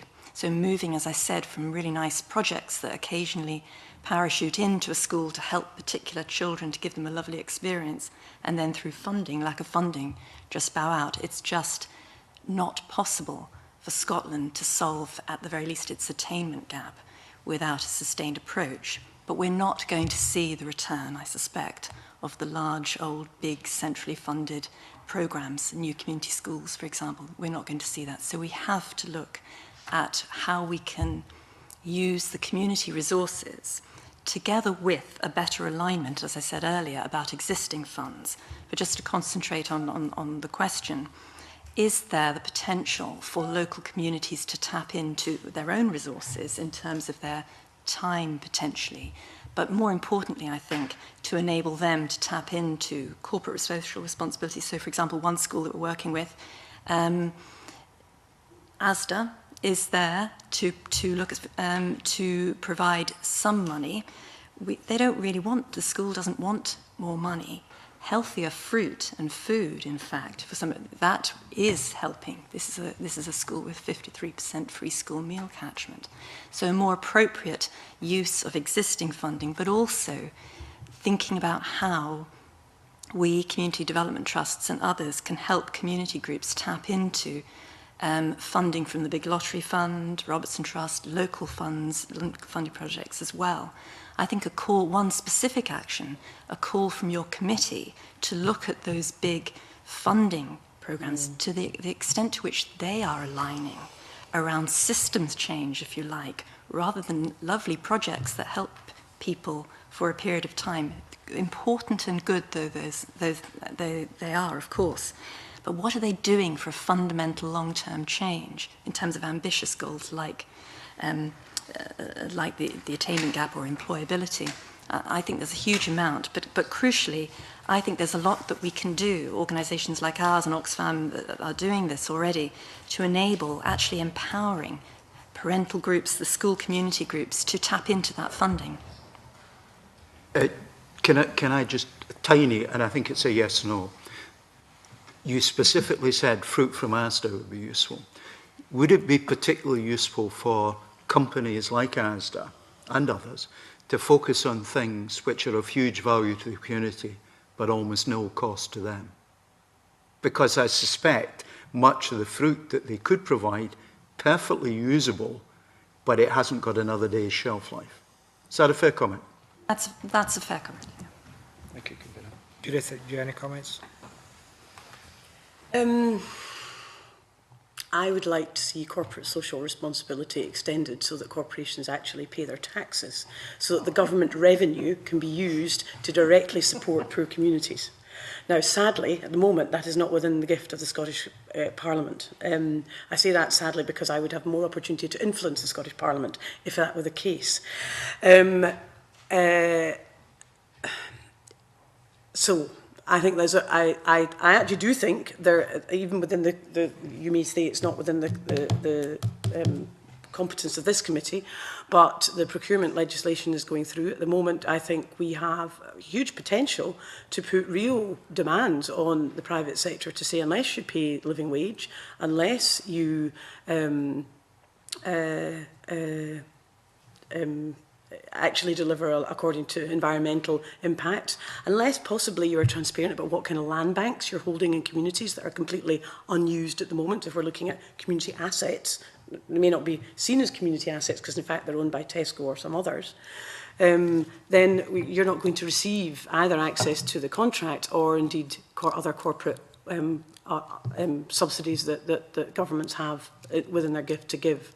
Now that may not be seen as a regeneration process, but when actually we're talking about the impact those organisations are having in local areas and improving the impact of that and maximising the benefit of that, I think that's got real potential. In terms of the volunteering issue you raised, we work with a number of large corporations, in fact, to do some of that programme. And it's okay. I mean, there's some good examples, but it's not going to, it doesn't offer the kind of transformative, it provides short-term support and input, sometimes very well. But it's not going to, it isn't going to offer that transformative change that I think is needed if we're going to provide sustained outcomes for people. For the record, this committee will be commenting on the procurement bill at some stage. Will be? Will be. Okay, and good. We'll take on board your points, Judith. The procurement bill we can bring in as well, if you like. Can I bring in Anne McTaggart? Yeah, thanks, convener. We have, in the main, answered some of this question, but just really to beat down on the decision-making process and the involvement of communities, how might we improve that? I think there are a number of levels. You heard a really good example from New Cumnock, I think, earlier about a school building and its location. And the law is such that the council was clearly just doing its statutory duties. That is the requirement to consult with the parents of the children who attend the school or who are likely to attend the school. And that goes completely at odds with our proposal, and I'm sure many of you share it, that actually this is a community asset. So I think in terms of new schools, rebuild of schools, etc., some specifics around statutory duties would be very helpful. I think in terms of the consultation, I suppose without, I think firstly, in terms of helping and working together with communities to understand the roles of the school and the potential of the school, we do need, I think, to ensure that parents and the wider community understand that, and there are many good practice examples of this, but essentially we do need to move from seeing schools as the providers of learning and reading and subjects to actually the exciting potential for offering children, but also the wider community, a whole lot more. And those parents and the wider community could really help the school. So I think again, you talked about it this morning, starting small. If we were to say to parents and others, let's talk together about how, as a school community, we can provide, let's say, Saturday morning masterclasses in subjects to help your children achieve their grades. But we can only do that with your help. How could we do that? We can get some money, etc. But if we working with you as a community group might well be able to get some money from, let's say, the big lottery, but we need your involvement. I think beginning to help parents understand that the provision of learning opportunities isn't just down to the school, because if they just rely on the school, they're not going to be good enough in terms of our most deprived communities. There's just not going to be sufficient. But if we potentially give parents and the wider school community that line of sight between these ambitious proposals are possible with your help and your involvement, we can support you and your involvement. Will you work with us? I think by starting small on some specifics where they can really see the stake that they can have in this for their children's improvement, I think we can begin to get them to see, actually, without our involvement, our children aren't going to get the full range of resources they deserve. But with our involvement, there are some big opportunities here. And I think if we could do that with a number of schools, but then begin to raise understanding and awareness among other parent communities, that then begins to influence CPPs, well, certainly local authorities and CPPs in terms of the wider benefits. So beginning to look at childcare, beginning to look at, oh, actually, this does make an impact in terms of how we can get more parents involved. This does help us look at our employment, which is horrific here. We can use the resources of an evening, etc. So I think we've really got to somehow begin a coalition around this of actually we have fantastic assets that are our schools. We can get them, we can use them, but we cannot do that in a sustained way without getting a real community sense of ownership there. Okay, sorry. I'll let you back in. Just a tiny point. So do you see the school then as being the main driver of that? Can I, before you answer that, can I pose a question to Jackie in relation to community school concept. And the community school concept's been around for over 20 years. Very much worked with that concept when I was working in Castlemilk. But the issue for me is that schools' estates have moved on in that 20 years. We have PPP, PFI schools, and what we heard this morning from some of the witnesses was an issue about affordability and accessibility to the schools. The Brendan from Rutherglen, Cambuslang, gave an example of his child using probably the 3G pitch in a school, but being chased off it, despite the fact it's not being used.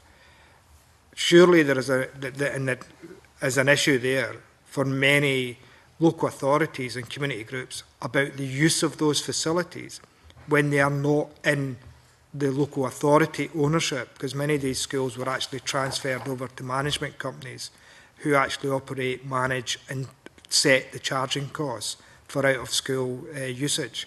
How do we get around that issue without bankrupting many of the community groups that would like to use those facilities?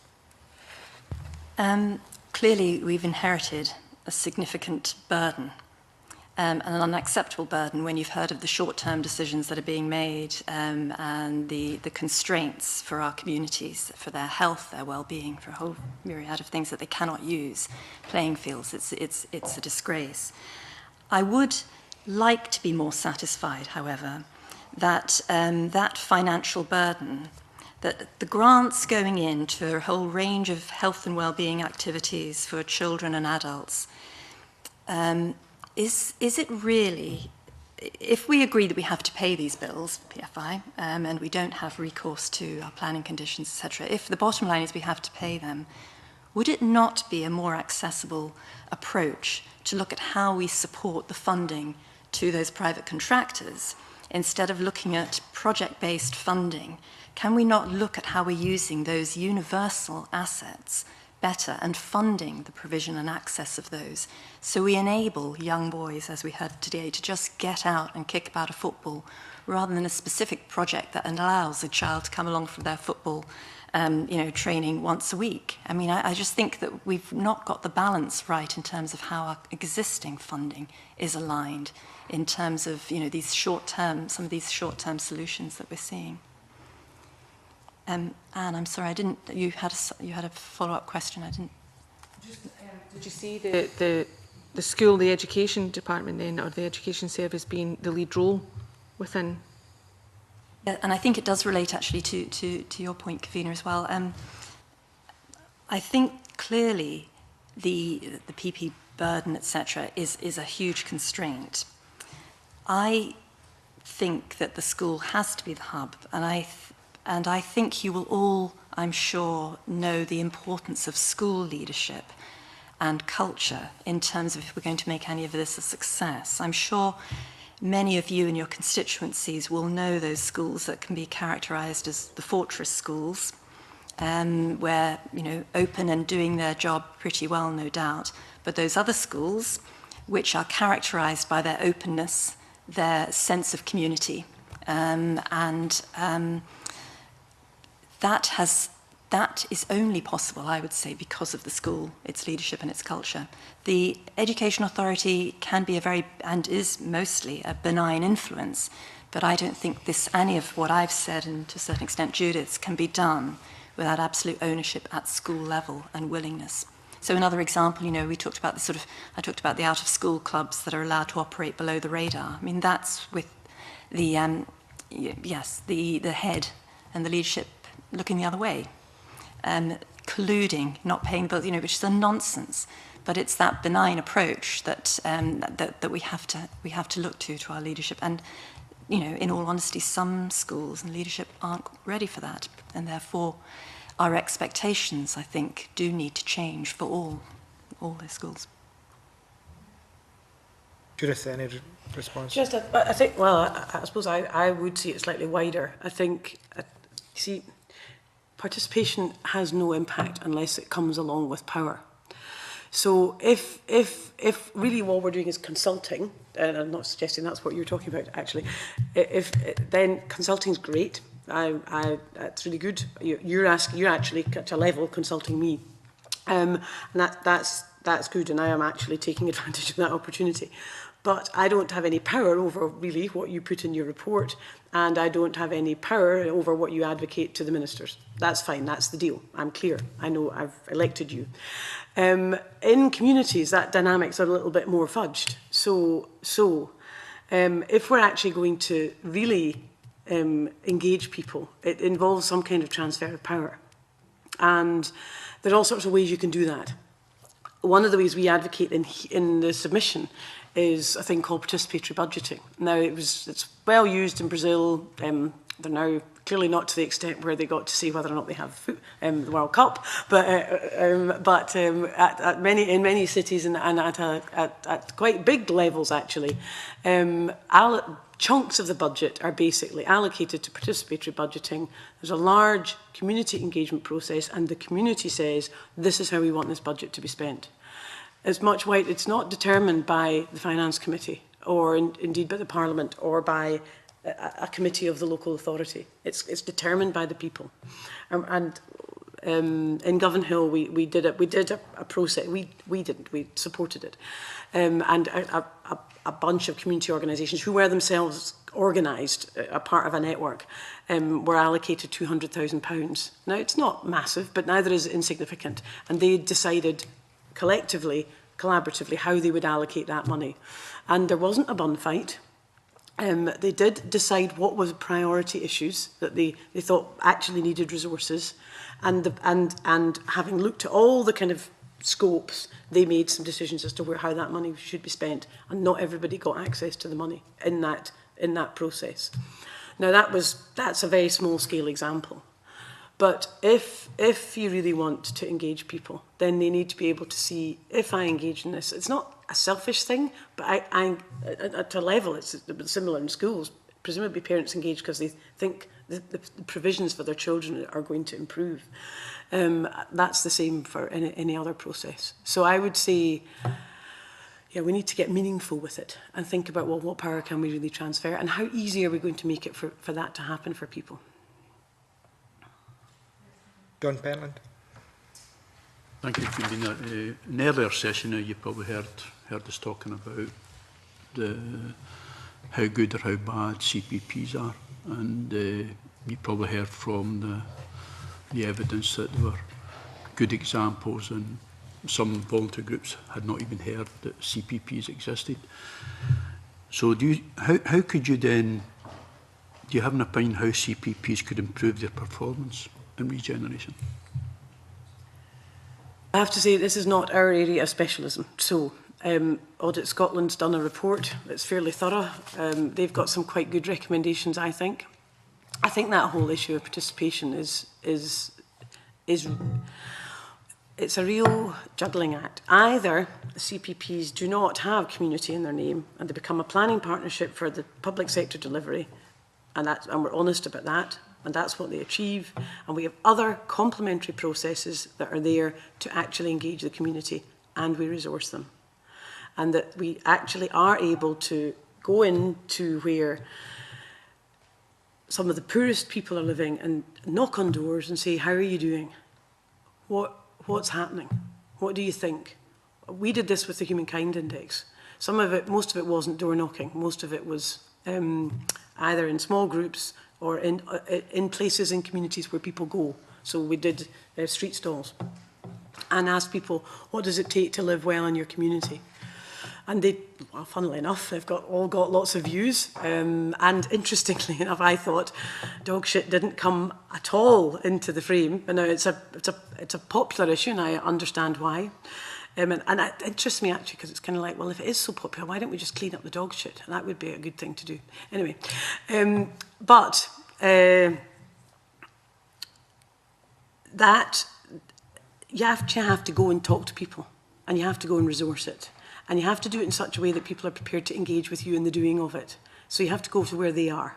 You can't expect them to come to you. And so when you went out to govern, that was great. That. I mean, I know you do things like this. Maybe you don't, but lots of people do it all the time, and that's really positive. And bringing the people in here, that's obviously really good. But it's much better to go to where they are in terms of actually getting that engagement. Now, that's resource intensive. And at the moment, the community planning partnerships are either predominantly not doing that, really. And that's kind of clear from this, the Audit Scotland report. So practice would have to really change, and we'd really have to focus our attention on who we want to engage in that process, and we'd have to have a gender analysis underpinning it, because women and men say different things about their lives for very good reasons. So that would be, for me, an important part of that kind of process. I mean, I can say loads more about that, but... in Children Scotland's experience, there are just about a handful of school head teachers or other school leaders who know how the role of the CPP, understand their contribution to the single outcome agreement, and would know how to influence the discussions at CPP, investment decisions, for example. So I suspect the vast majority of the school community have even less understanding there. But I suppose the upside of that is, well, what a great opportunity in terms of CPPs actually going and being able to describe the line of sight between what a school community is saying and influencing and wants to see change, and CPP actually thinking, how does that link in with our investment decisions and our outcomes? So there are opportunities there that are certainly not being exploited, and certainly considerable, to put it mildly, scope to raise the profile of the benefits. The benefits, you know, the inspiring examples you had of South Lanarkshire, I would have to say that sounds inspiring and exciting. The extent to which it's reached school communities, I'm not sure. I actually think, sorry, I actually think the SOAs do provide an opportunity, but I don't think they're used in that way, of genuine participation, saying what should be our objectives as a local authority. Clearly, education has to be a big important part of that, housing has to be an important part of whatever, there's kind of building blocks there. But actually engaging communities in that conversation is absolutely not done. And I mean, clearly if only 4 or 5 heads across Scotland, maybe 10, For clarification, out of the school estate, of how many? Because it's okay to put a small amount, 10. How many schools are there in Scotland at the present moment? There are just in the public sector? There are just under 400 secondaries and I think just under 3,000 primaries. But I have to say that of the people I've spoken to, heads I've spoken to, rather than anything. You haven't done a survey? I have not done a survey. When this goes in the official report, then people are looking at this and examining 10 out of potentially almost 4,000 head teachers, then people are going to be questioning the committee as well. So that was unsubstantiated input on my part. Yeah. Margaret Mitchell.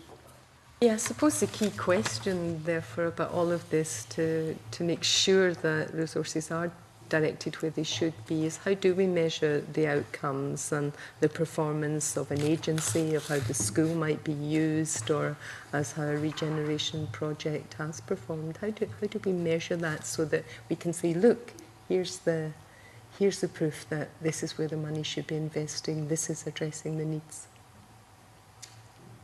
I, again, would go back to a notion of participation and say, if we want outcomes for people, we need to engage them in deciding what the outcomes should be.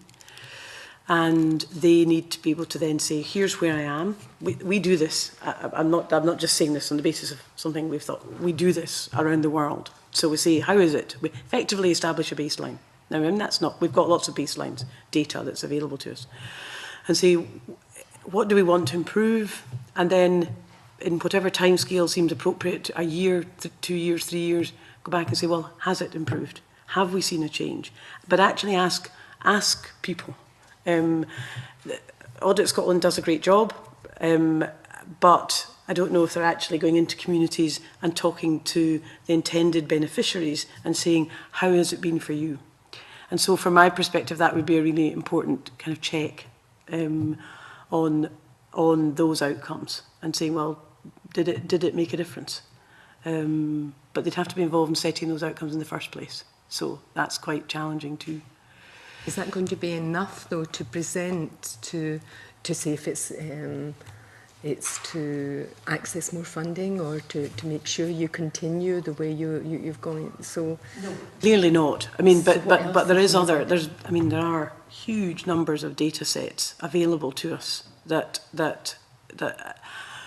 are used. I know that Education Scotland, for example, does some very rigorous inspection that goes beyond just the impact in school, but is actually looking at wider impacts in the community, and that they're clearly doing some, I would imagine, a range of evaluative processes to establish, both using, I would imagine, Scottish Government collected information, Scottish Household Surveys, you know, major data sets that are there, but also saying, well, let's drill down a bit. We've got the data, but let's actually see what's really happening in people's communities and on the ground and in their houses. Is it making a difference? Is it getting into? Are they feeling the difference of that? I think that could really tell some very rich stories, and they'll be good and they'll be bad in that. And both of those has to be acknowledged. So why is it good for you? But for you, it's not been good. Is that about poverty and lack of income, lack of being able to access, or is it about something else? So, and people themselves, they won't necessarily know all of that, but they've a lot to say, they've a lot to tell. And I don't think we draw on that resource very much. Totally. I mean, statistics, of course we need them, but what really makes them come alive is the story behind it, and that's very often what grabs people's attention. Yeah, Jackie. I think in terms of accountability and performance, I think the national priorities, the single outcome agreement, and then how those translate at CPP level provide, by and large, a sufficient umbrella. I think thinking through the participation issues that Judith mentioned would be a helpful theme through that. But I think that umbrella at national and CPP level is good in terms of making progress. But how does that translate into a school? And I've been thinking a lot about this in terms of how we're going to be supporting schools to access funding. And I'm very concerned that we don't constrain the school community in its broadest sense too widely from prescribing what they should be wanting. Because often that there's not going to be a linear relationship between, for example, they might easily think that actually we need an additional classroom assistant to support literacy in our primary school. That will have an impact, undoubtedly, on many children's literacy in that school. But what is likely to have a far greater impact is a sustained approach to supporting parents within that school community to support their children's literacy, developing their parents' confidence and support for their children's wider education, and then securing their long-term literacy and all the fruits that being literate brings in terms of their educational opportunities. So I would hate to see the saying, right, we need that school to improve its literacy, when actually the community identifies we need some more support for us as parents to get better at understanding how we support their learning. So it might not seem a direct approach, but when you think about the evidence, when you think about what will sustain improved attainment, when you think about this is the community buying in and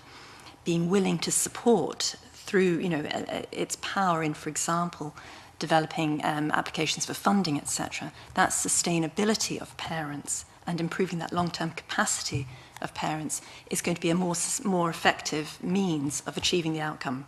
So I think just that bit more thought between being reasonably, certainly from our perspective, being content with that national picture, but looking at the ways in which we allow the flexibility at very local school and community level has to be one of these solutions, I think, from our perspective.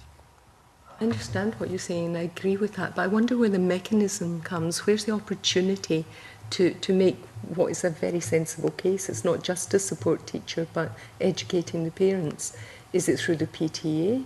Is it through convening a special meeting? I mean, how do you get to, ultimately, I suppose, the education authorities to say, look, this isn't just about another teacher, it's about looking beyond that into the community, into their parents, and how do we engage with them and use the facility we have here to do that?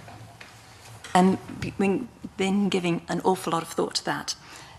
to a certain extent, the relationship between the school and education authority, local councillors, the PTA, the extent to which they're going to be willing to let go, if you like, slightly back off to enable the community, the broader community, to think about how it wants to identify the additional support for a school is undoubtedly a tricky one. But it's the precondition to success. But that will be true for all the universal services and others that you're looking at.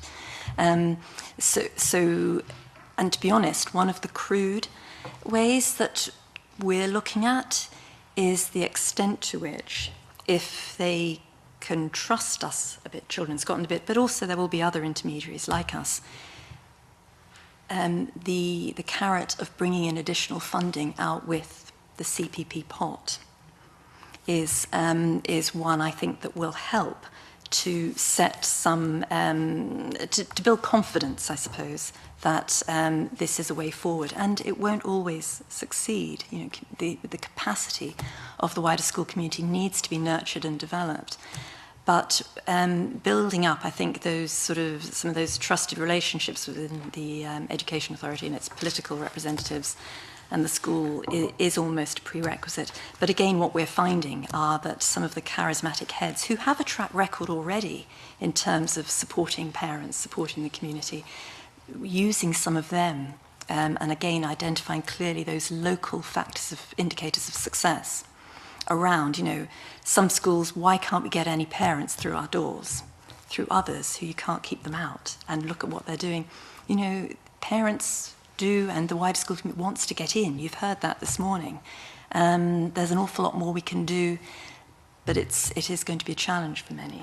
There's another possible opportunity coming from the Empowerment Bill, where you're looking at community projects and communities taking more of a say.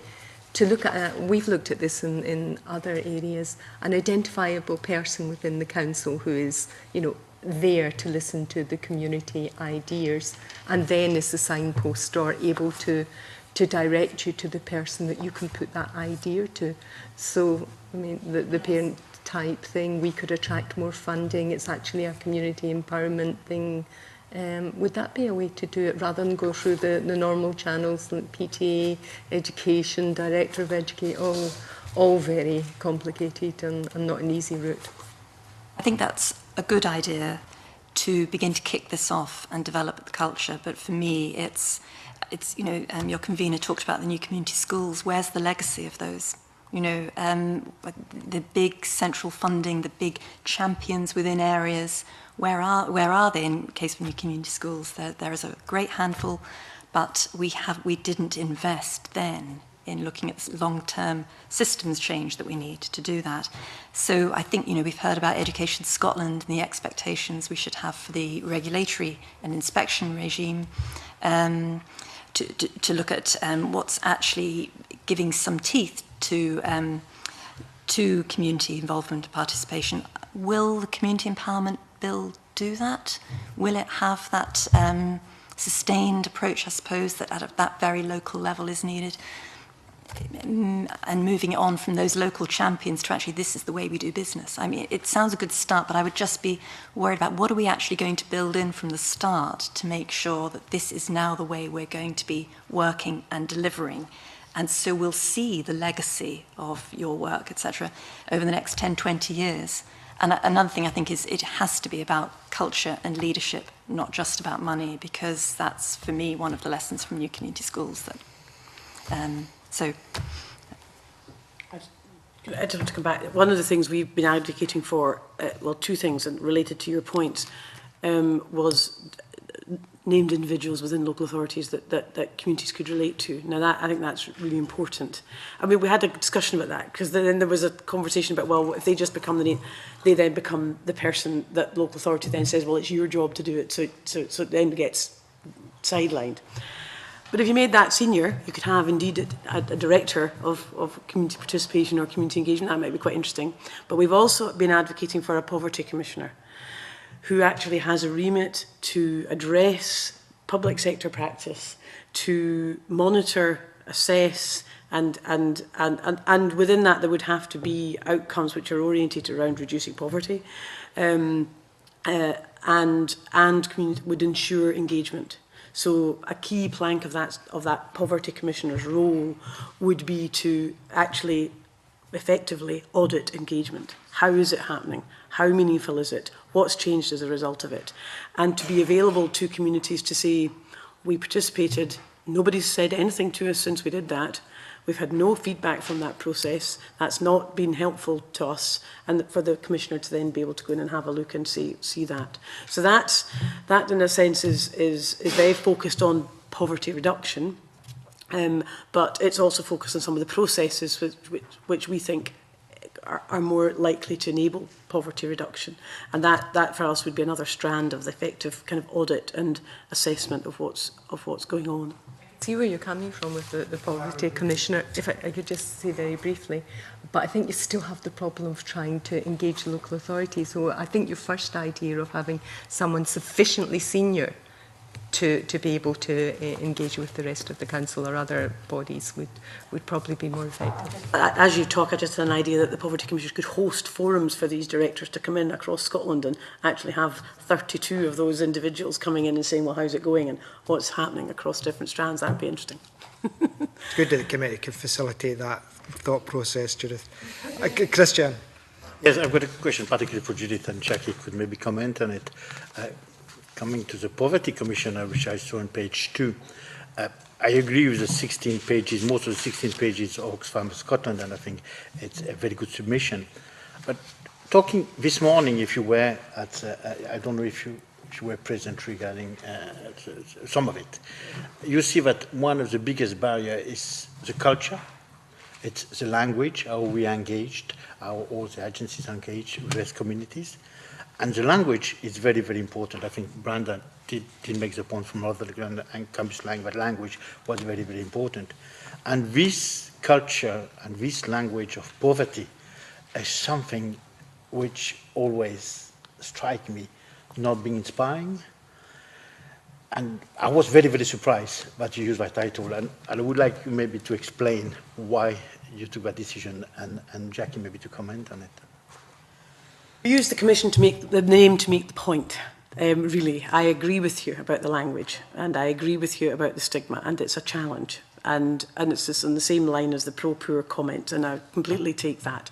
I wouldn't necessarily recommend that they are called ultimately a Poverty Commissioner, but that their remit, because that's just attached to stigma. But we put it in there, and with that title, to make the point that their job is to say, how is government policy impacting on poverty? Is it making a difference? Is it actually causing poverty? So it's got so whether that's their name, I have no problem with. What they actually do, I think, is really important. And that stigma is real and functioning well. So, and we want to break it down. Absolutely. So I think there's challenges there, but I think the need, because we've currently failed to make the change, operating as we do. So that from our perspective, putting somebody in post whose remit was to actually, interrogate policy, look at its impacts for poor women, poor men, and say, well, and children, how do we do that? If there isn't dedicated resource given to it, it won't happen. Jackie, any comment? Yeah, I think Children Scotland doesn't have a position at the moment in relation to Poverty Commissioner, but certainly in terms of having articulate spokespeople who are focused on action would be very welcome. I mean, I'm sure you are all very weary of the ritual hand-wringing in relation to the child poverty figures going up. There's been no change in terms of looked after children and their educational outcomes. There's been no change in relation to poorer children and the number of qualifications. I mean, this is internationally recognised as one of education. The attainment gap is we have the highest in Europe. It's recognised internationally, and yet successive administrations in Scotland have not achieved any progress. So, yes, that highlighting of the issue, but I think you're all concerned with, so what on earth are we going to do about that?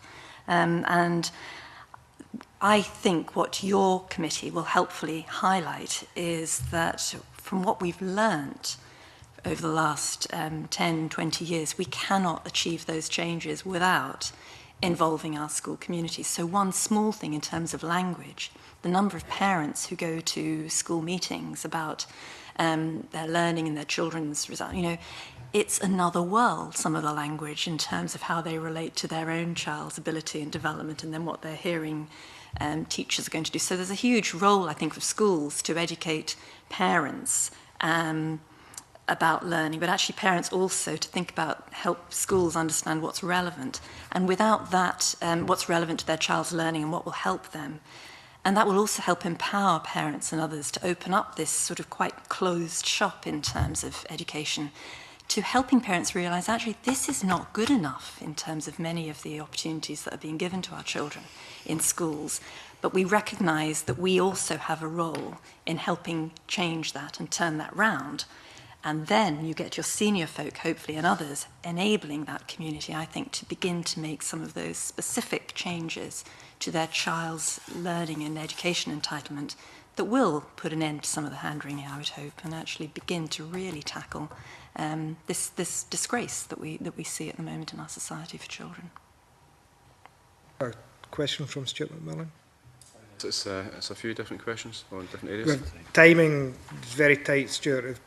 I'll allow you 2 brief questions, and as long as the answers, responses are brief as well. Right, okay, well, I won't go into the Poverty Commissioner one because that's been dealt with. Briefly. But welfare reform, we heard this morning regarding welfare reform and how that affects regeneration. What are your views on certainly what we had here this morning in terms of the welfare reform agenda and how it actually will affect communities and what they actually need to do in terms of regeneration?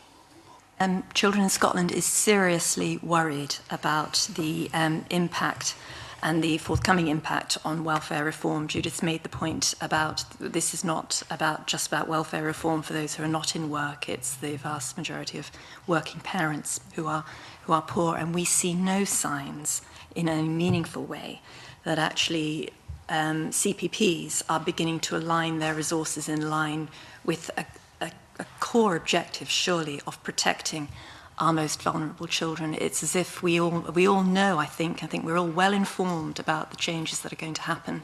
We should be making very educated guesses about the impact this is going to have on our children and making sure that resource changes, we'd all want more money, but the resources that we have, how are they going to be aligned to protect those who are now under attack and even further attack? And that's obviously part of the way in which we were talking about having to really maximise some of the resources to make sure that some of the out-of-school clubs, Saturday clubs, etc., need to be developed and maintained. We should not give in on this. We have to look at improved use of those resources.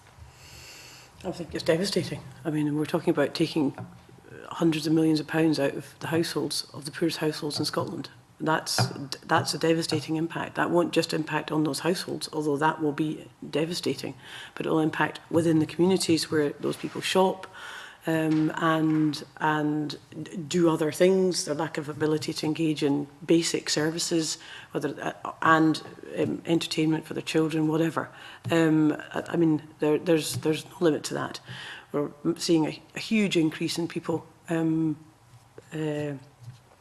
requiring food banks to kind of manage processes. And anecdotally, and we haven't got the data for this, we have asked the UK government to start collecting it, but anecdotally, most of those people are requiring that provision because of the sanctions that the welfare processes are putting on people. Basically, people are having their benefits withdrawn for, well, in the long term, up to 3 years, 6 months, 2 weeks, no money. You're going to, if you're not already, you must be already as MSPs in your constituencies, hearing stories and feeling the impacts of that, and that will only get worse, not better. So it's the urgency around some of the other processes we've been talking about, and particularly, I think, you know, not just for children, it's really devastating for whole families. It's very, very poor. And the final question, just in terms of the regeneration strategy and what actually takes place, know that there's going to be no one size will fit all across the country. Like so, John Pentland's area, Ravenscraig, and Inverclyde and Barta and Glasgow, huge industrial legacy as compared to maybe kind of smaller, more rural communities.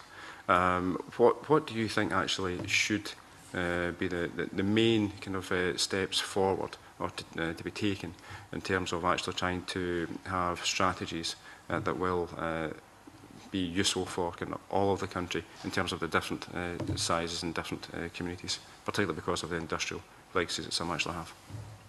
2 or 3 sentences, please, convener. I think I've been thinking about this in relation to having the first sight of the regeneration strategy. I was, shocked not to see the mention of schools and colleges and everything, but I thought, no, that's fine, because it actually allows a lot more flexibility on the lines that you're talking about to reflect. I think that's the intention of it. My worry is that, as Ms. Mitchell was saying, so how is that going to how are we going to then make sure that we're seeing action at community level? So I suppose some thoughts that you've already heard from this morning, but now around what requirements will there be for CPPs to actually describe the amount of participation and engagement clearly that's taking place, whether it's at school level, which I'd love to see, or else, however else it's described. But crucially, so what has been the impact? What has changed for those communities, both in the short term, having to recognise the long-term systemic issues, but what are the steps being taken to achieve those national outcomes, really specific, I think, at local level? I don't want an overly bureaucratic system, but I think the emphasis has to be on the impact as opposed to the amount of talking that's been facilitated and focused. It's hard to pin down one thing. I would focus on job creation in communities based around a strategy that the community helps determine. So what do they want to see happen in their community? Most communities are poor communities are quite degraded. There's lots of stuff that can be done to improve those communities. And from my perspective, instead of large-scale infrastructure projects, I would like to see community-led infrastructure projects that prioritise job creation, meaningful activity, paying the living wage, and actually bringing employment and regeneration in its real sense back into communities at that level. And if that requires direct government money to do that, there seems to be money for large-scale infrastructure projects. I think that would be, but we could do large-scale in different ways. So we have a large-scale Scotland-wide strategy to do community-led regeneration, which is involved in creating jobs. I think there could be real potential there. I thank Jackie and Judith for their contribution to the evidence session today. It certainly raised a number of other questions. If time was permitted, I would like to investigate even more. But given the time that we have, can I thank you for coming along today? As I said to the previous panel, the official report should be available early next week. And if you want to have a look at that and look at the language that was used and the comments made, then by all means you can get back to the committee clerks with any comments you'd like to add to the questions that were raised today. And certainly I will be getting in touch with the witnesses about some of the issues that were raised in the evidence session today. Can I thank you very much indeed for your participation, and I now suspend the meeting for 5 minutes.